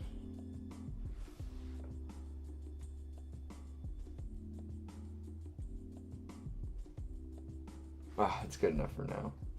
I don't know.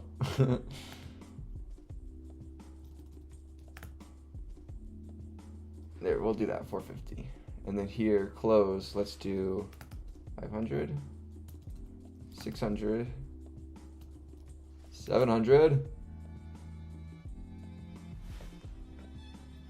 750, 775.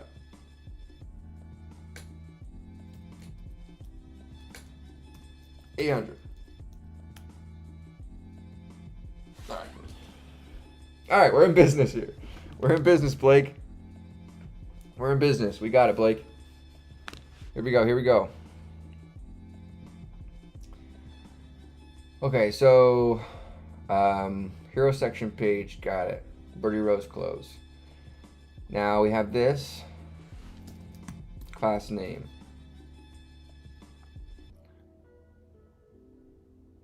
I want to have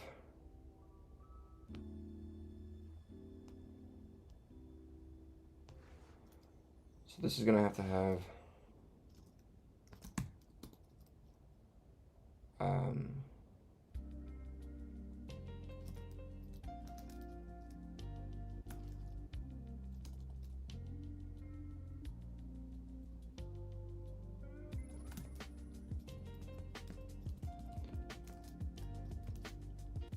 oh, I forgot all of the div stuff. Oh my gosh.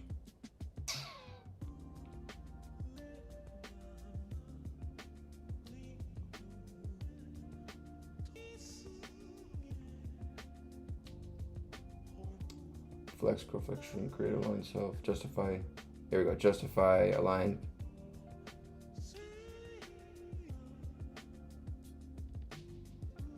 So what I'm going to do is I want to have Birdie Rose in a div, right? And then close in a div. So let's take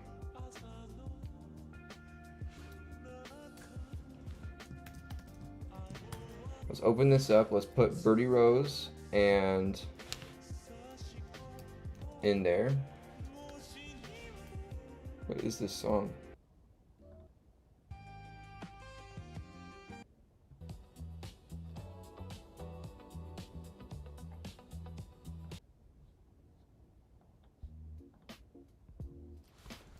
Can you make mobile apps? No, I've never done it before. Will this scale to mobile if you're using pixels? I'm not sure. We'll have to figure that out.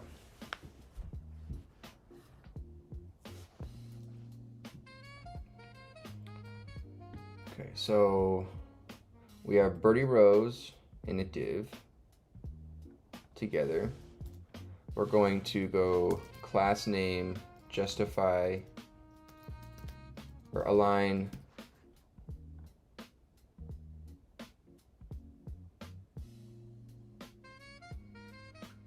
create a column.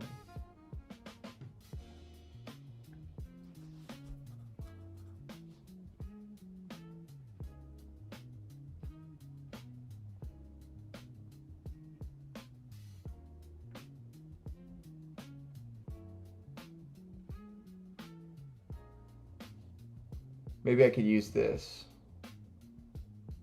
grid row.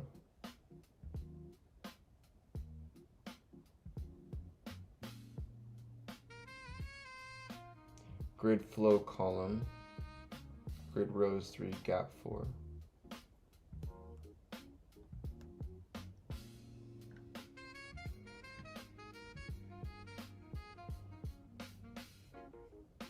Justify items.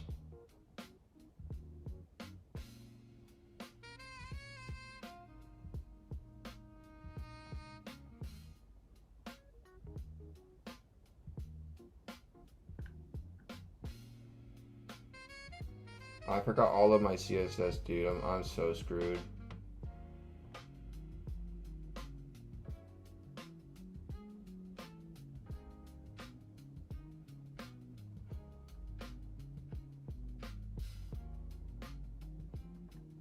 Cross axis.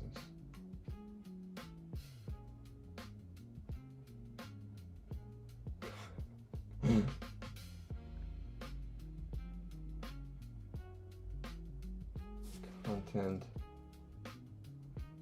center.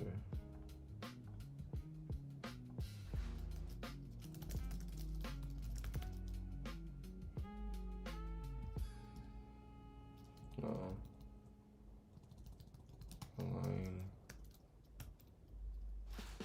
No. Oh, how do I? Dude, how did I do this stuff in the past?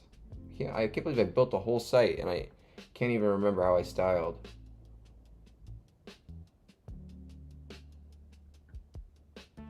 How did I do this? Oh, flex and flex. Okay, I forgot about that. That's right.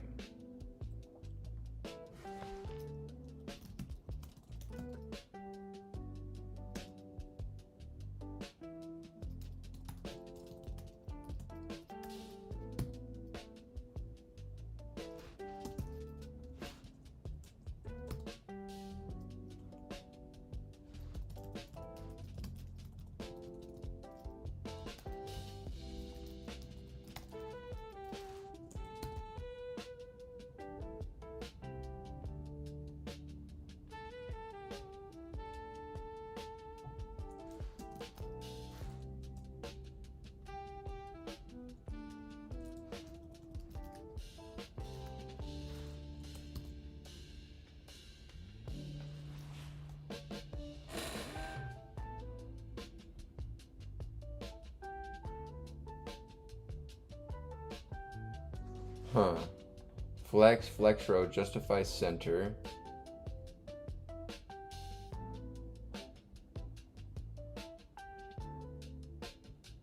Then the wrap is what pushes it down. Justify evenly pushes them apart.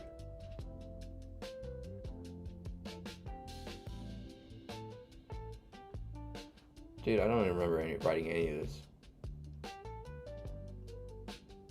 Can't believe I did this.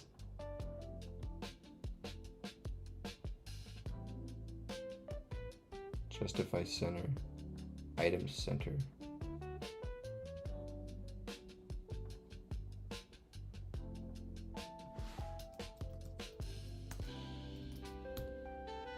There we go. Beautiful.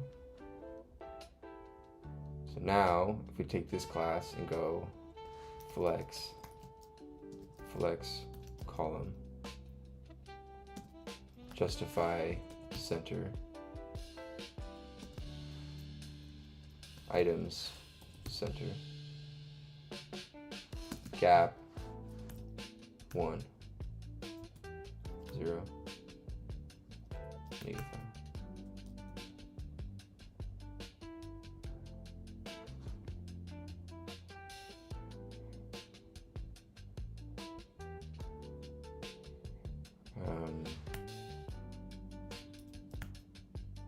So there's just like a natural spacing on the image itself, right? It doesn't, that's why it's not, oh, I think that's why. Okay, yeah. So I need to shrink this Photoshop boundary to just the size of the actual text.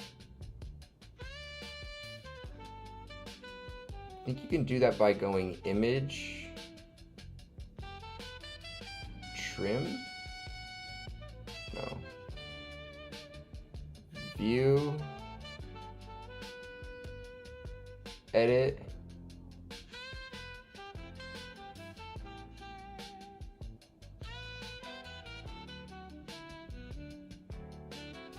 canvas size.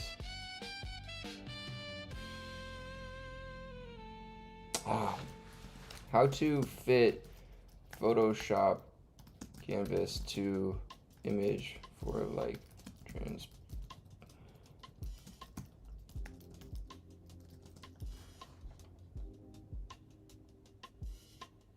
Image trim.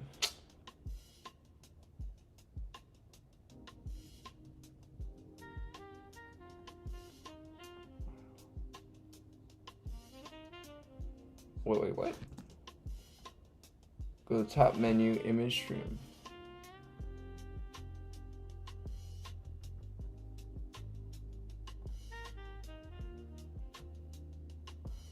Okay. So now if we go file, we will export this as Birdie in our downloads. Yes, replace that. Now let's go open up this one. File.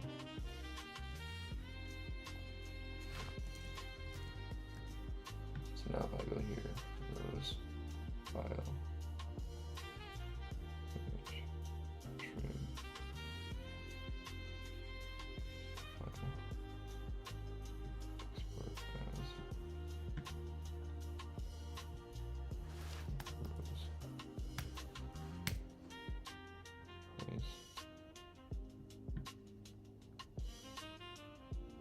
Ain't no shame in vibe coding HTML in my opinion. I use AI for this part. Oh, it's Control Tab on Mac to go different VS Code.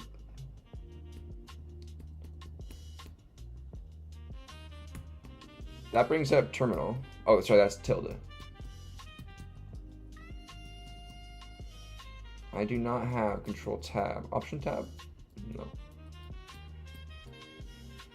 Command Tab? No. Huh.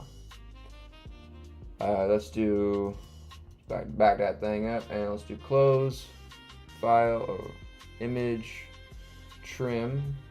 Yep. File, export as, export, close,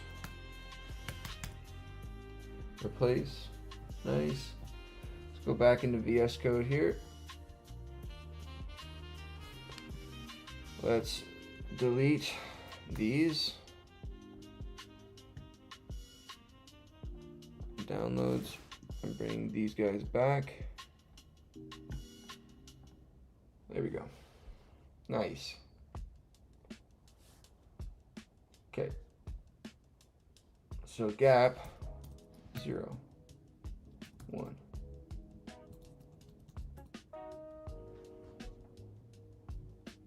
So I'll do a gap of like, let's say 10. Yeah, nice. Okay, so we're gonna set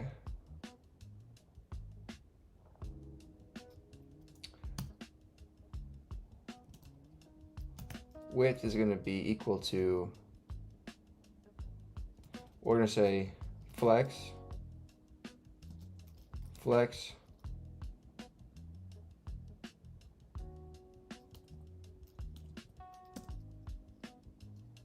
justify center, width is going to be 50%, 10%, width 50%.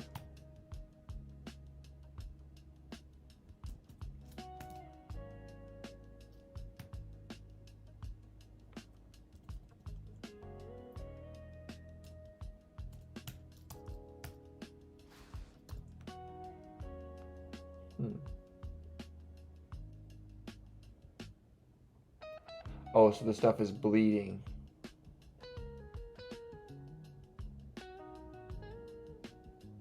Right, it's not hiding. So how do I cast down?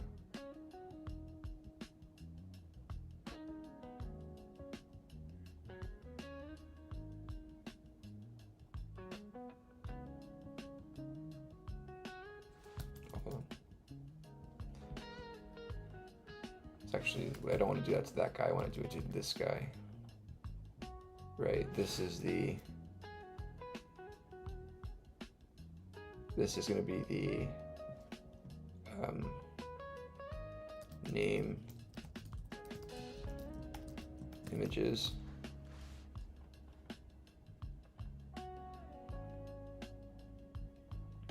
Right. So then if I say width here is 50%, that didn't do anything. Pixels, that also didn't do anything.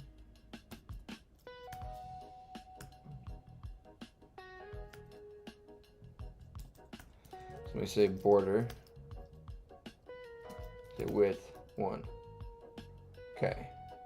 So then how can I have the contents within also abide by the width boundary? 50% of its parent container.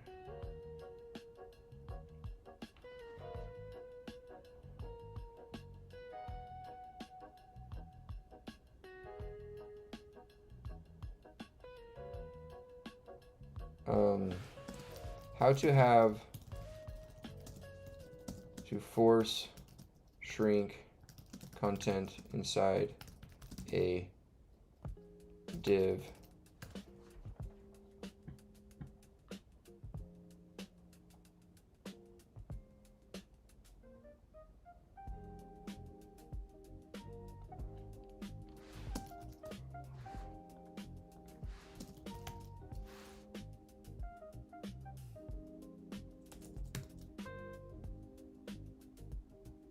Oh, that cuts it.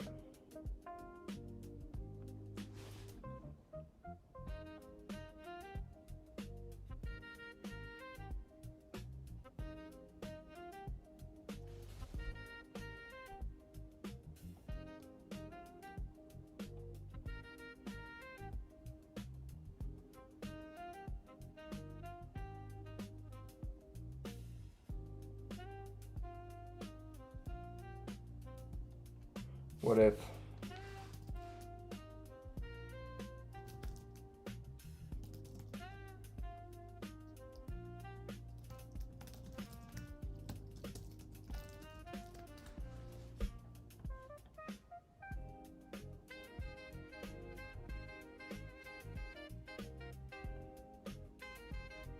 max with full height auto object contain? Okay, so if we say in the name image, if we apply an additional style here of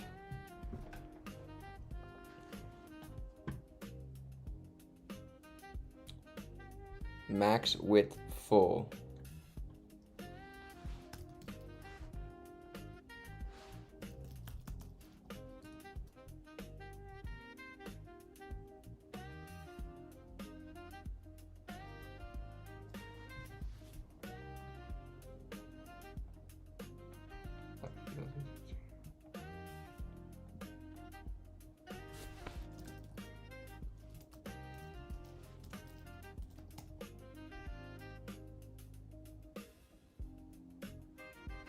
there we go.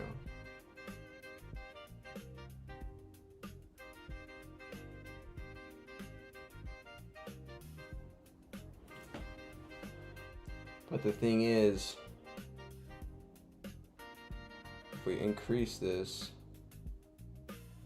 oh, okay.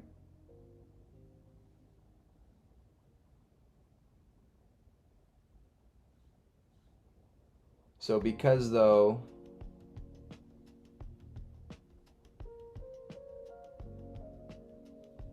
because these share a div container, they're shrinking together at a faster rate.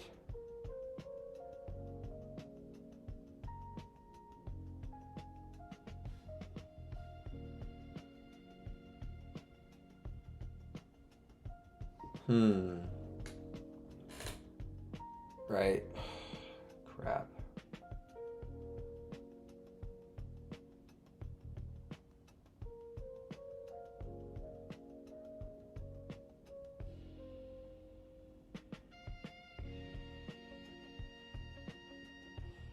So then do we want to say flex wrap here?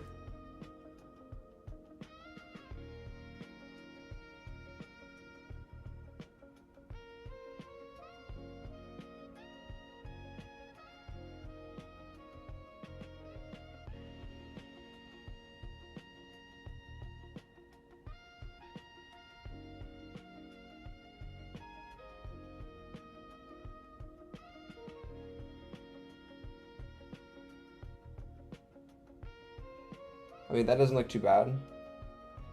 It's just that when you get to the smaller sizings, you start to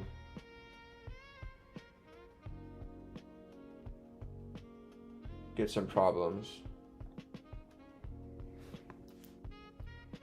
So let's remove this div here.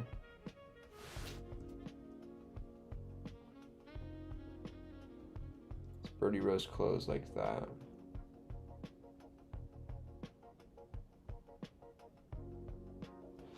I don't want it to, the rows to fit.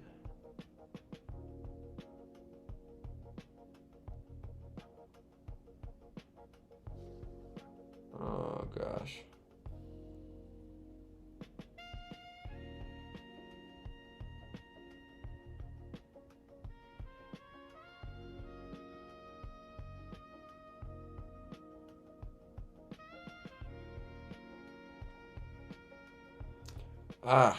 Should I just...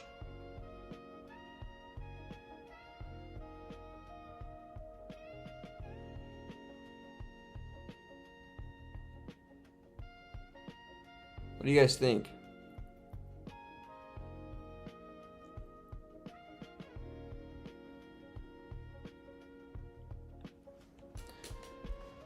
GPT's giving you misinformation. Going to go code, Tyler. All right, later, Tyler. Thanks for coming in, dude. Appreciate you so much, my guy. Is using RAM instead of pixel for the width of the image is a bad idea? I'm not sure. So if we use REM,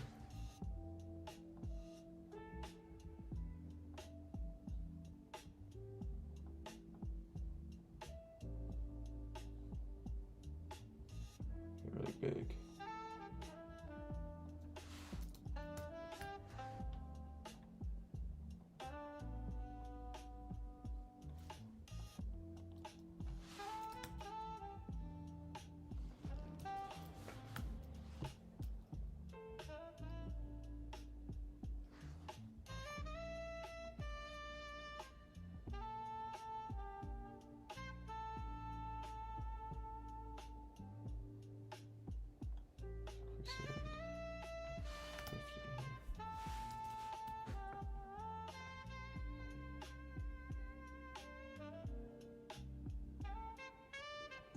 I say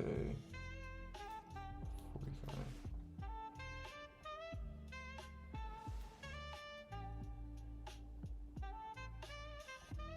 Now, what if I want these things to line up?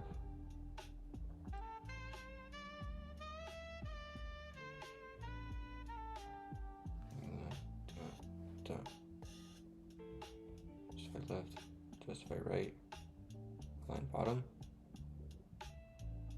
Potentially. So what if we say justify center, item center. Okay, let me say here. What if we provide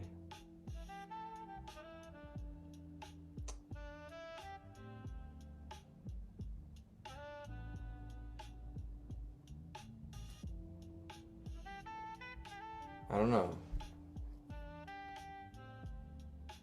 Should we wrap each one in a div then?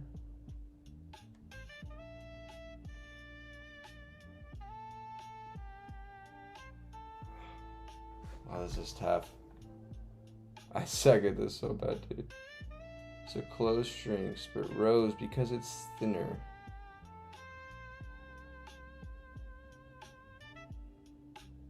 So I probably just need to work on making these better sizings, right? These being the same size. And that'll help.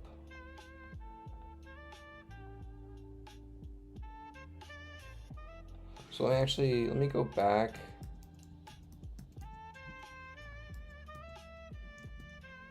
Here.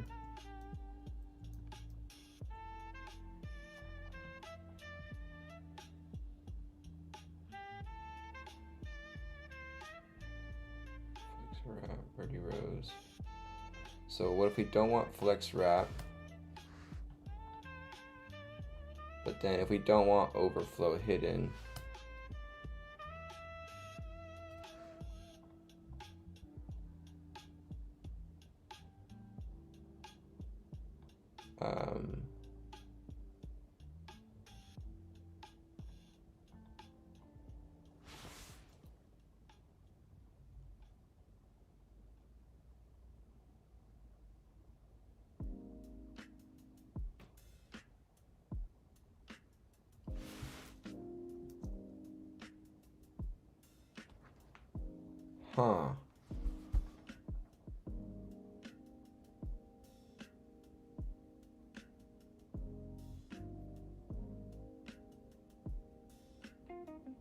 Well, should I make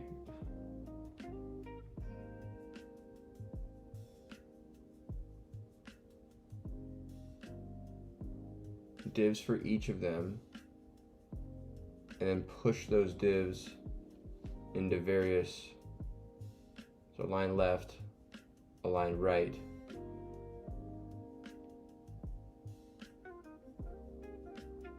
a line down, and bottom.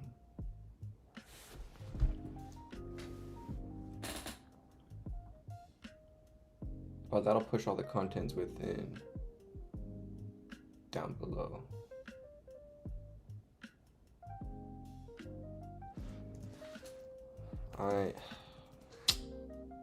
So I say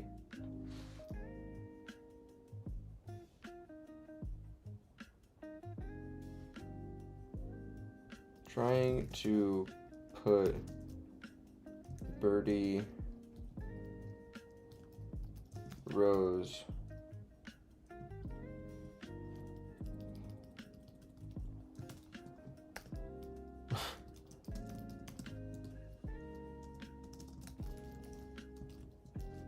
like this in flex box.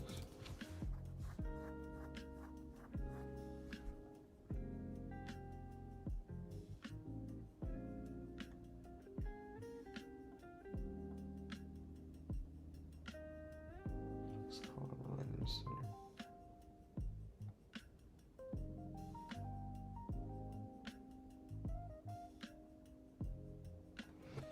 The words are images, and the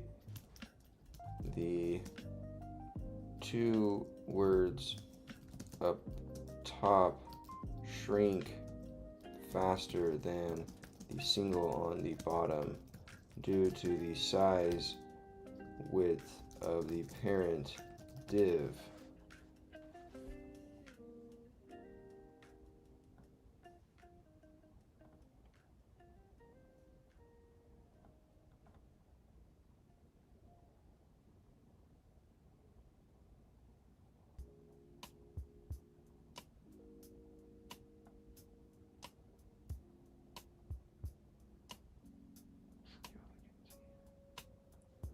Okay, so we have this.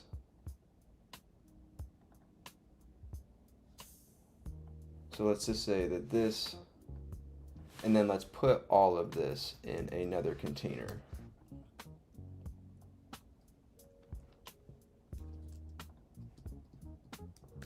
Right.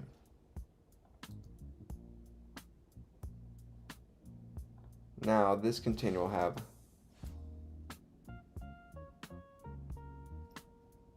class name,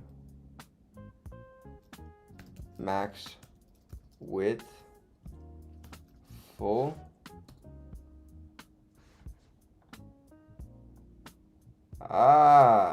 nice. And then flex,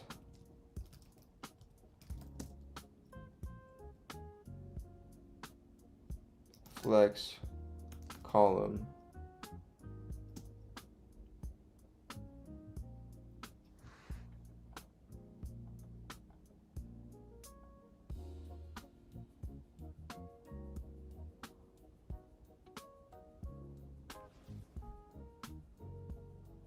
See though, but why? That's kind of strange. So close continues to get bigger. And they all shrink together.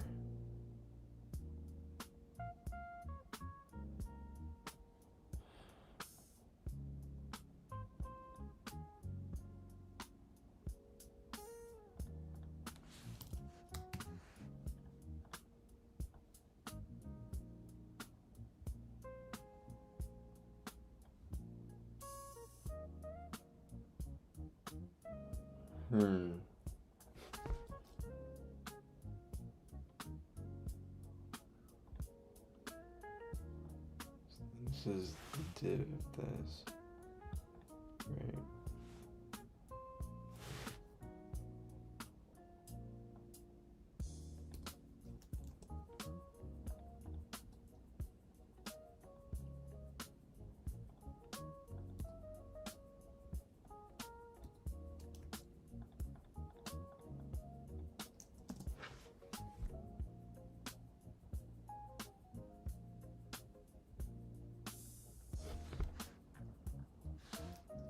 Each word is a sep.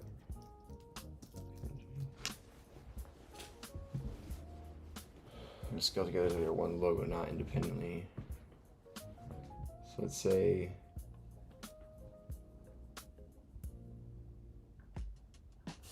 three PNGs: Birdie, Rose, Close, where Birdie and Rose are in line and close beneath.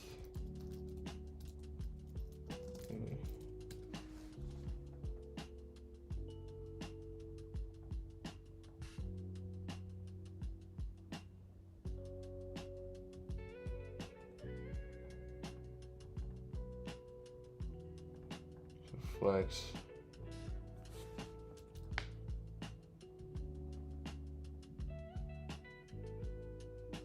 Space x-2.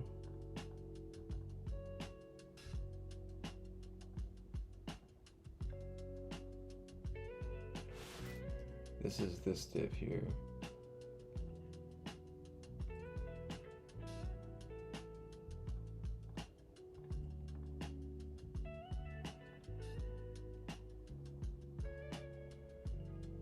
So we'd say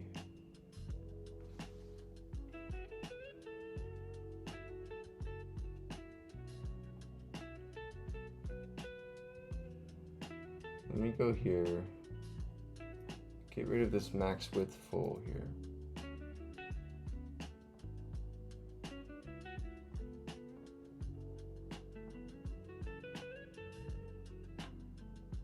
Get rid of this max width full.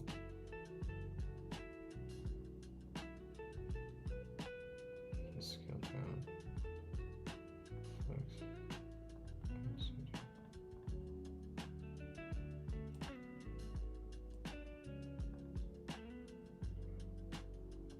Between each of these big chunks. Good. So you have a div here. This contains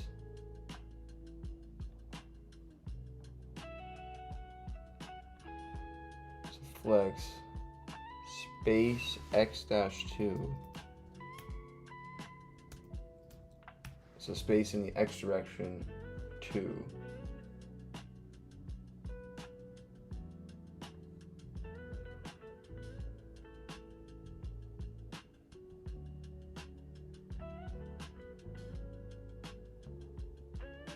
I have one too many divs here.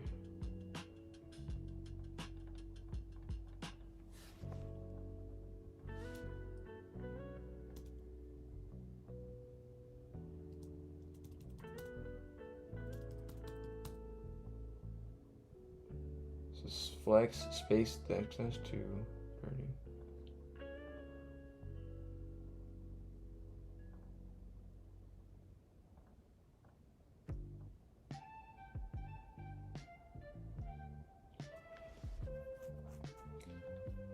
Then this image needs to come out and be placed into this this div out here.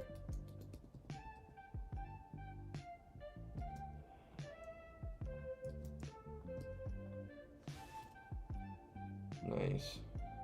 Okay.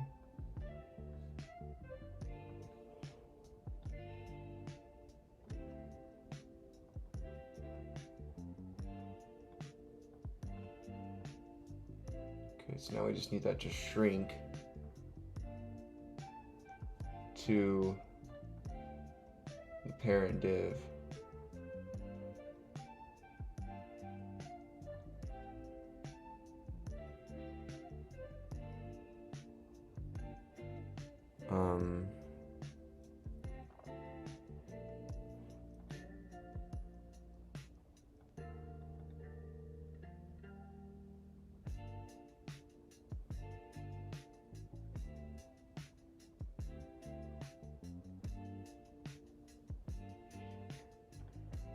Let me say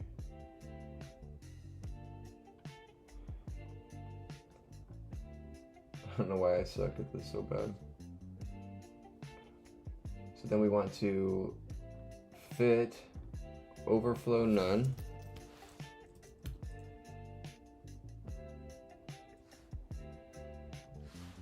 Max width fit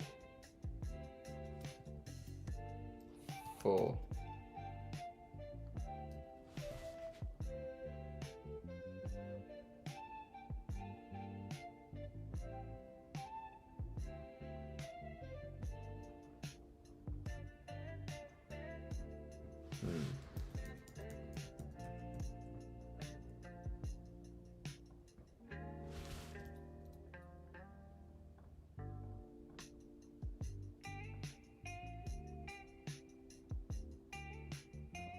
Once it hits here, I want it to just like all together.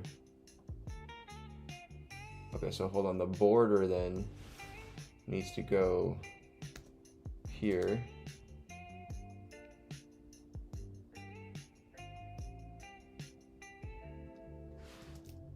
Right.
Let me check something real quick.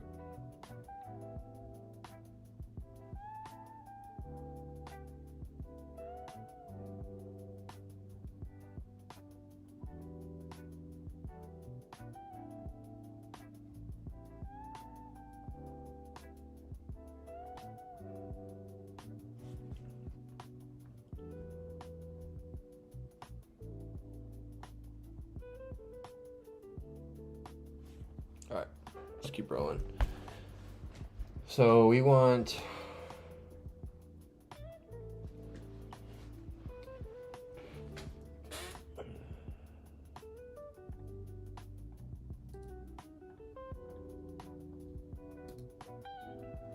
okay. So this is what we got here.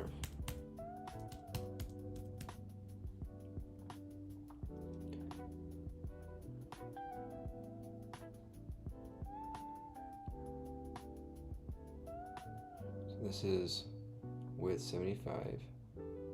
So then this goes to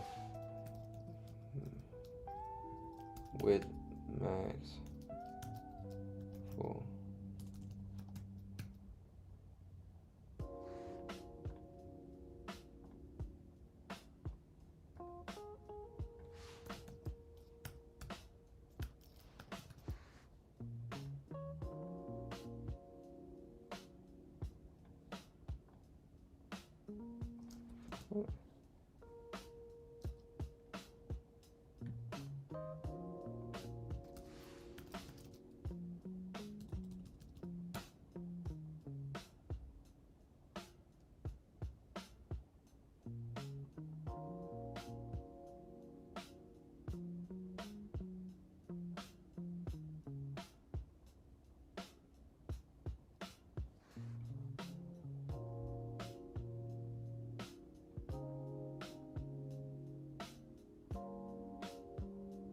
I honestly, I really don't know.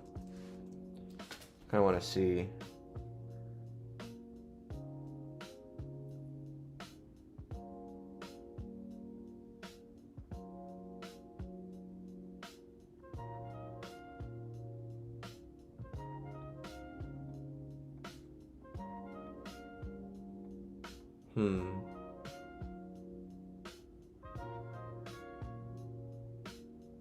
It doesn't want me to use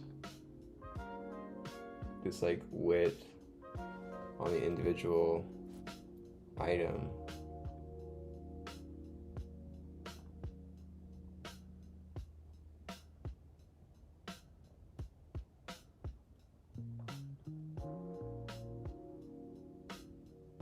Yeah, I need to make sure these are like all like the same heights, basically.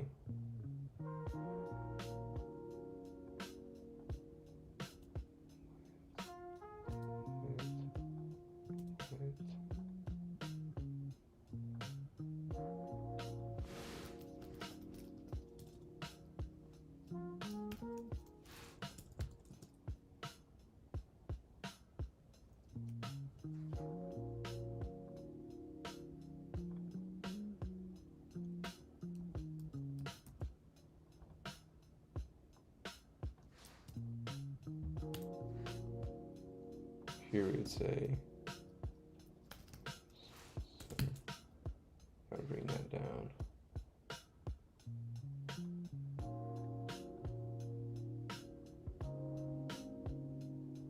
Yeah, there you go.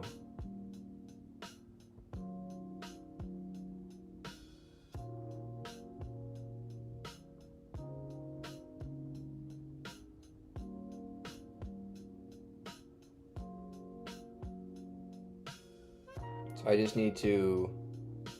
basically need to make sure these are all within the same width boundaries or height boundaries to make it look nice.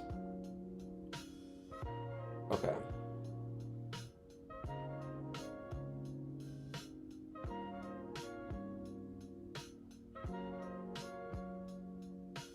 Am I gonna redo the mock-up before I continue past? Well, as long as we have like placeholders, as we're using the components wisely, like with just placeholders, where as long as we can just drop in the new assets, as long as everything is structured right, then it does not matter, right? As long as we can just drop in the assets, the correct assets, as long as we have it all framed out, right?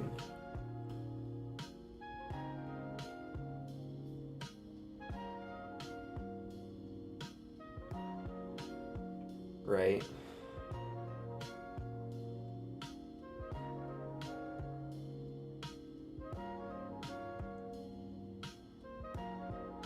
So I was going to animate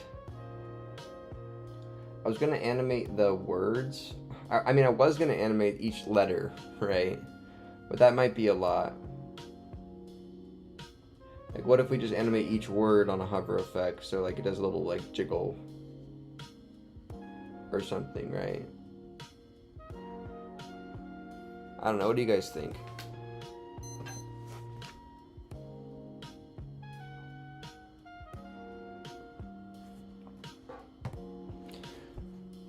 I'm a beginner in coding. Just joined college with a CS branch. How should I approach learning? Join us here on the stream. We teach ourselves every single day around 7 p.m. PST.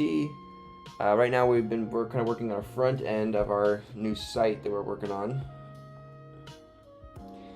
Yeah, okay.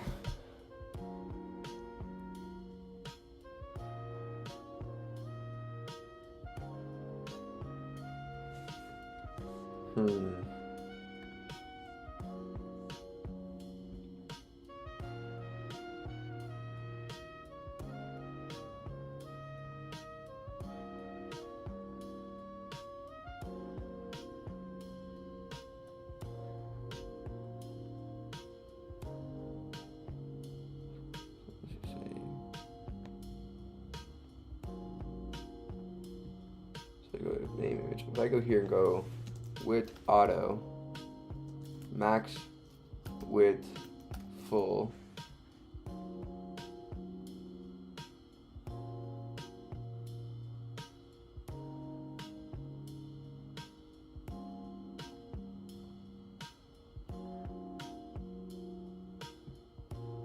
Homepage hero section.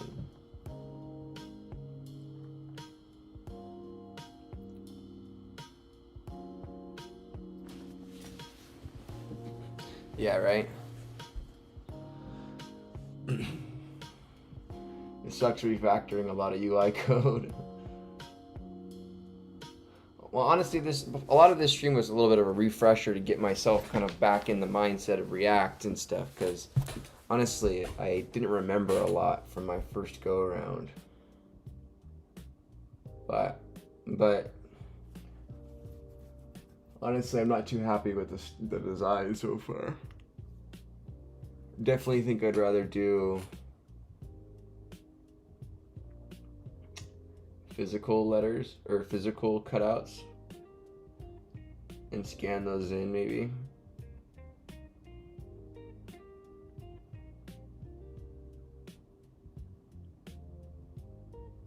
Because then what if we like...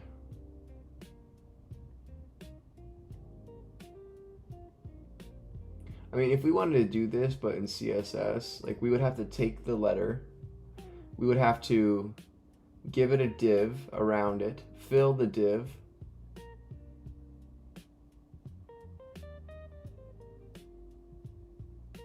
and then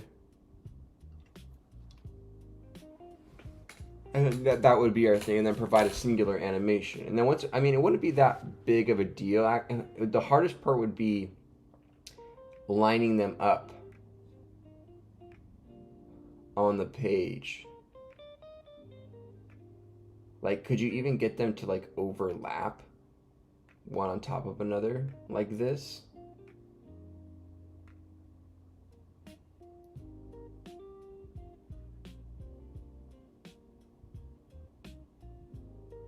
See, it might be easy, it might be too hard, it might be, gosh. Front end, who wants to reduce front end? Did our CEO say they wanted anything changed? Not really.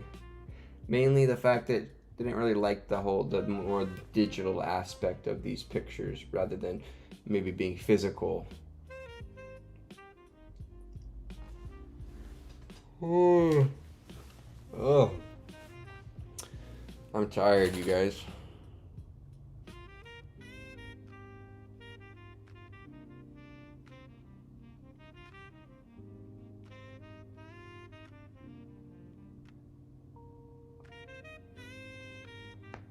Okay.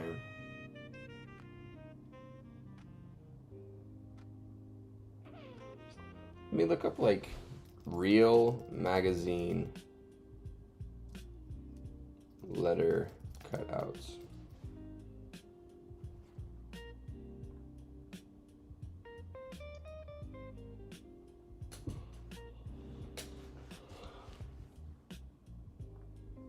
This is newspaper fonts. See, these are like all digital. These are just like digital fonts with like boxes around them. Like, what if we did something like this? We physically cut out letters.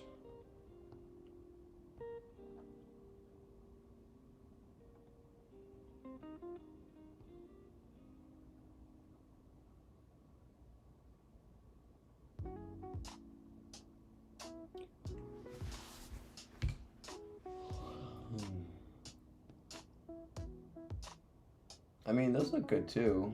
Those are pretty cute too. I think you just have to buy them, right?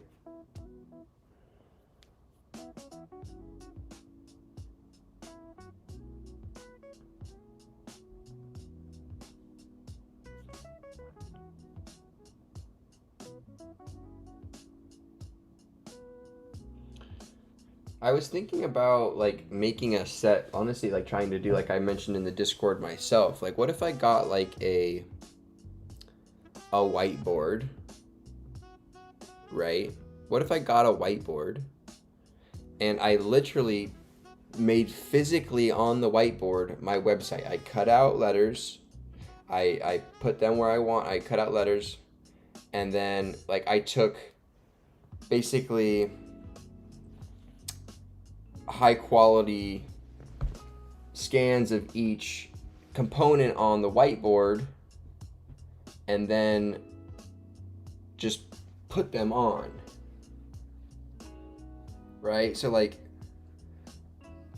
which it would kind of have like that same like effect. Like we'd have a whiteboard instead of a cork board for like being the background, right? And then we could use like real magnets to stick pictures onto it.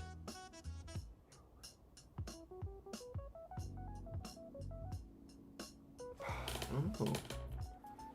It's kind of overwhelming. There's a lot we could do, and just starting out here it's pretty overwhelming. What you guys think?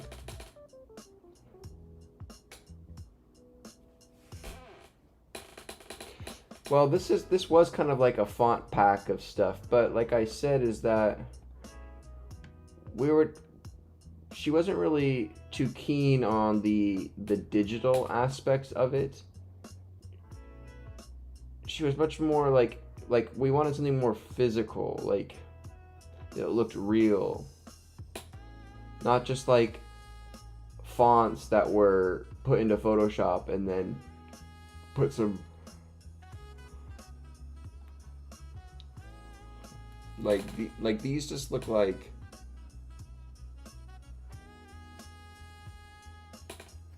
I don't know. Quick UI videos, UI design videos.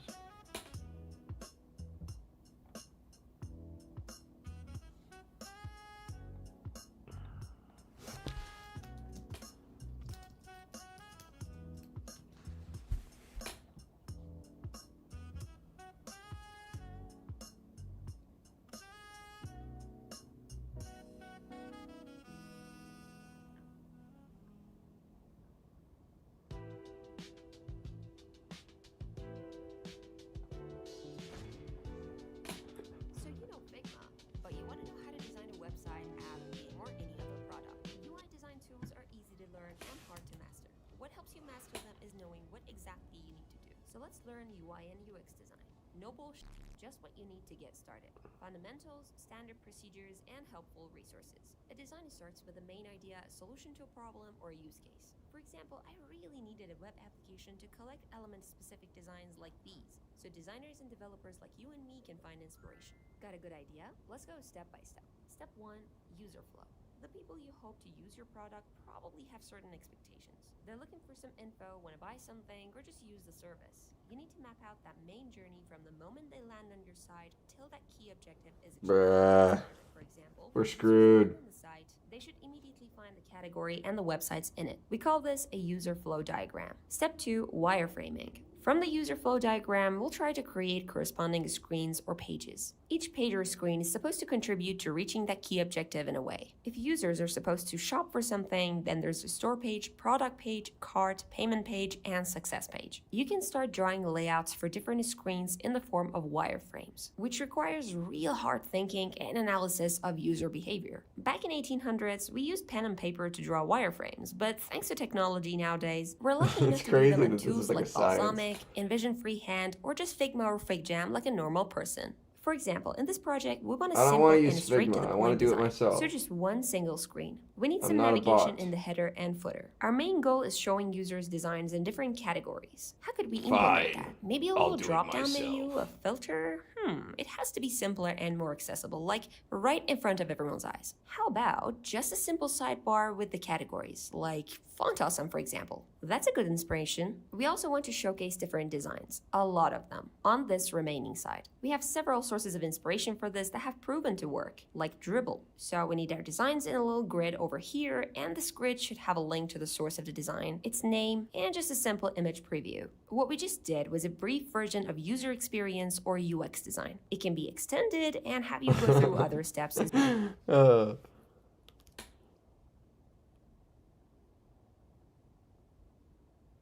Have you seen just make it exist first, you can make it good, look good later? Is that a video? As well, depending on how complicated your project is. Step 3, design system. Oh god, this marks the beginning of our user interface or UI design journey where we deal with visuals. Every design project is led by a guideline that specifies reusable components. As you can imagine, this makes everything consistent, like colors, fonts, buttons, forms, boxes, cards, icons, and so on. It can be very big or very small, like the one we have here. Starting with colors, they should reflect your project's industry, value, or brand identity, going logo, south. product, or brand colors. For this, they are bleeding IPO cash right now. Ooh, look at that drop. This was in like this is like 2 weeks. Oh, so brutal. How much money was wiped off. I hope their insiders sold. This project, I just know I want it to be in dark mode with mostly neutral colors like black, white, and gray, and maybe one primary vivid color. I'm not really sure what I want yet, so I'm using real-time colors. If you guys aren't familiar, Figma, they just IPO'd. So Figma, they're like a UX UI design tool, kind of like Photoshop mixed into Squarespace, mixed into whatever. It's I've never actually used it, but because I don't know, I'm kind of an old head designer. I do it myself. But they IPO'd like 2 weeks ago, shot from like $30 a share to like $125 up here in like a day. A lot of people made a lot of money. I actually backed out of my shares last minute. I had shares reserved. I didn't know if I was going to get assigned those shares, but I had some reserved that I was going to I was claiming, or at least I tried to, and then I backed out last minute because I thought the IPO was going to flop. Did not flop, but the rebound here, post IPO fallout here, the pump and dump is real, y'all. Real pump and dump. I think this thing's going to go back to $20 a stock. Colors to simulate my color choices I'm not going to short on a real site, making sure they're accessible and look good. But generally speaking, you want your colors to be as comprehensive as possible. For example, background color, text color, primary, secondary, accent, and semantic colors. Each of them can have different variations too, like shades, gradients, and transparent versions. Next up, we have fonts, which directly impact the readability of your content. Plus, the fonts can give off a certain vibe. Look at these fonts. Funky, elegant, serious, childish, and oh god, what is this? Again, I'm using real-time colors to test out some fonts from Google Fonts quickly, which lead me to 2 fonts, Space Grotesque and Ubuntu. Then I'm using Typescale to find a good ratio and readable sizes for these fonts and make a list of them on Figma. I'm using these standard responsive sizes of 18 there's a lot pixels of like for tools, body text, 14 pixels like for small text, and 32 pixels for the all title. this, For icons, there is a massive library of resources and plugins on Figma itself. You can even make them yourself, like no I one did wants here. to use There are Figma. different types of icons. Stop with this Figma stuff.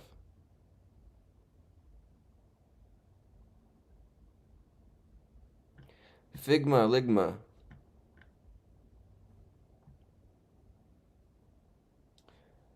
What did just make it exist first.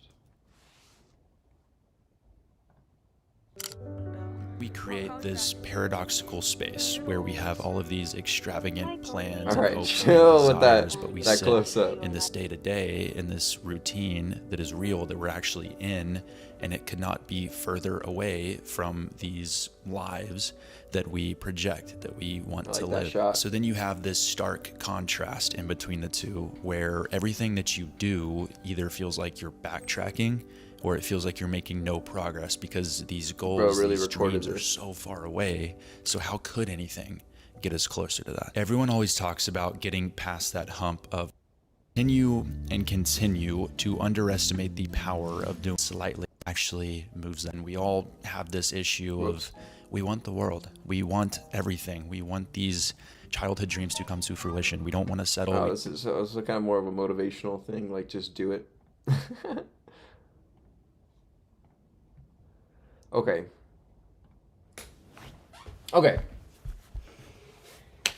We got this. I'm a designer. I know I can do this.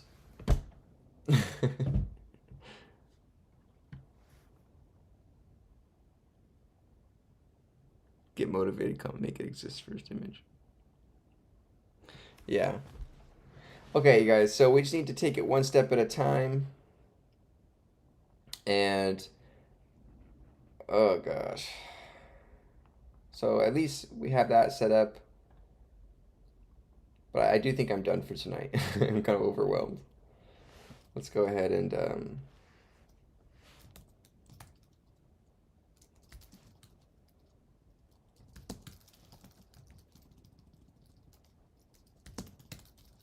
oh, come on, I didn't mean to do that.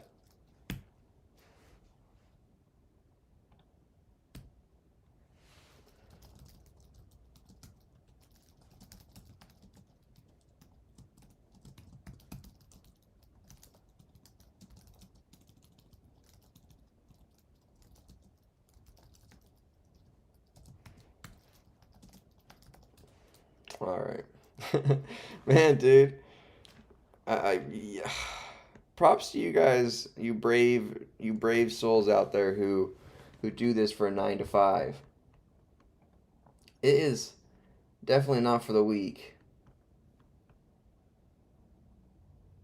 Blake Life be like, yeah, literally Mahan. Literally. Yeah, that is.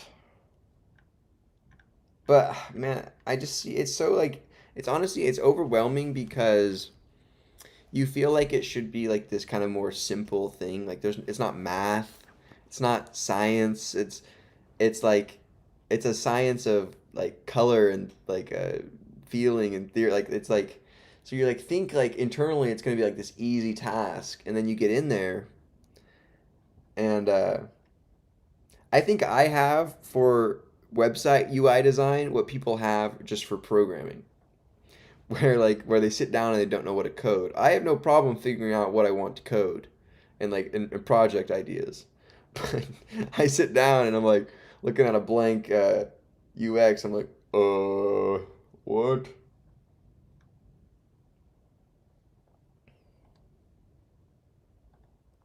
Okay. So I mean, not terrible, not the best. Definitely can be better.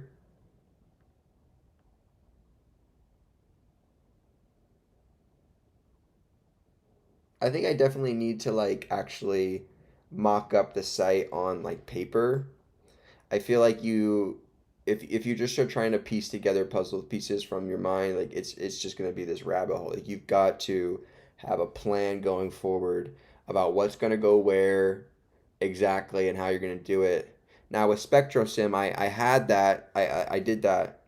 I already had it all the way online. So I mean, we started with that mock-up image, but we just needed more data. Really, we need more data, more stuff.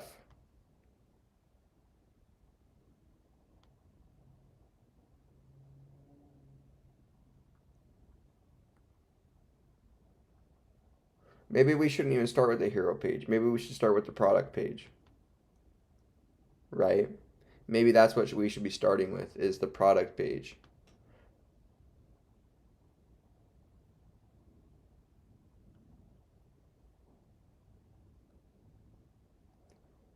Yeah, then you get into color theory and it's just a massive rabbit hole. I remember I took a graphic design course in high school that I've always stuck with me.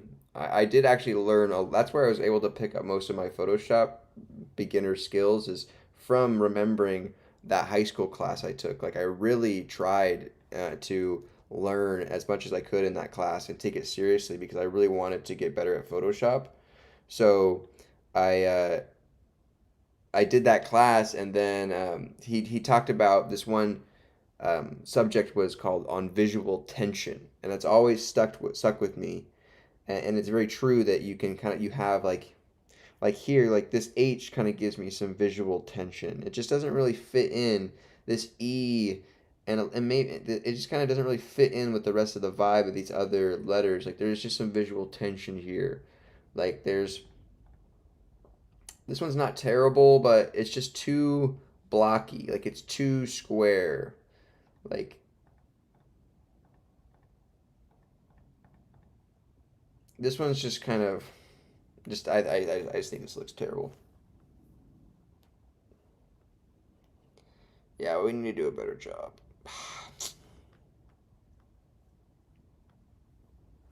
Gosh, this is gonna be quite the project, you guys.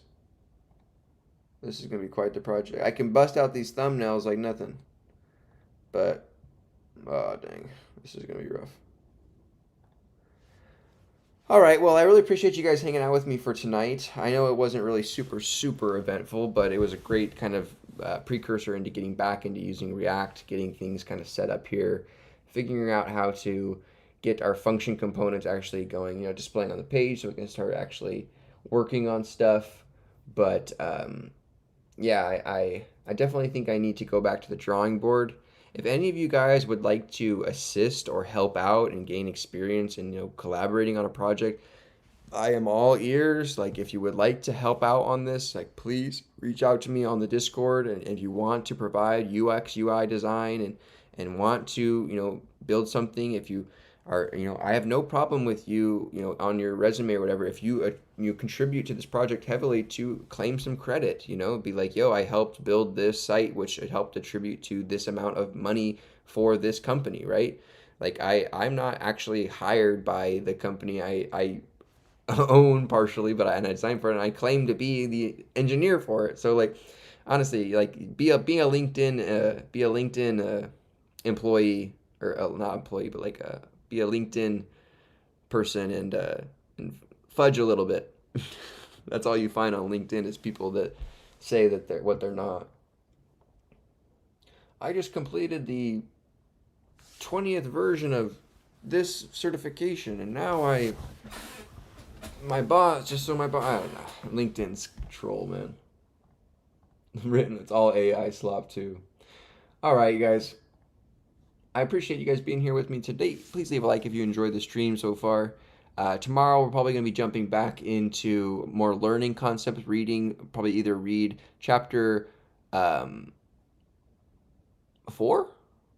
Probably read chapter 4 of Introduction to Algorithms, or continue on with problem 2 from problem set 3 of MIT 60002, right? Yesterday we did problem 1 of problem set 3. So tomorrow we potentially could do problem 2, or we might do some more reading of the book, but we're definitely going to be continuing on with some reading and learning tomorrow. And I need to really jock up a design as to how I'm going to go about this. And I might just try to draw it. And really give it a good effort. So, anywho, I appreciate you guys helping me out today. If you guys would like to contribute to the design of the site and provide your feedback, please do so. I'm all ears. Let's collaborate, and thanks so much for being here, and I'll see you guys tomorrow like usual. Bye guys, have a great night. Thanks so much for 3,000. Counter-Strike gaming stream this weekend. Woo! All right, you guys.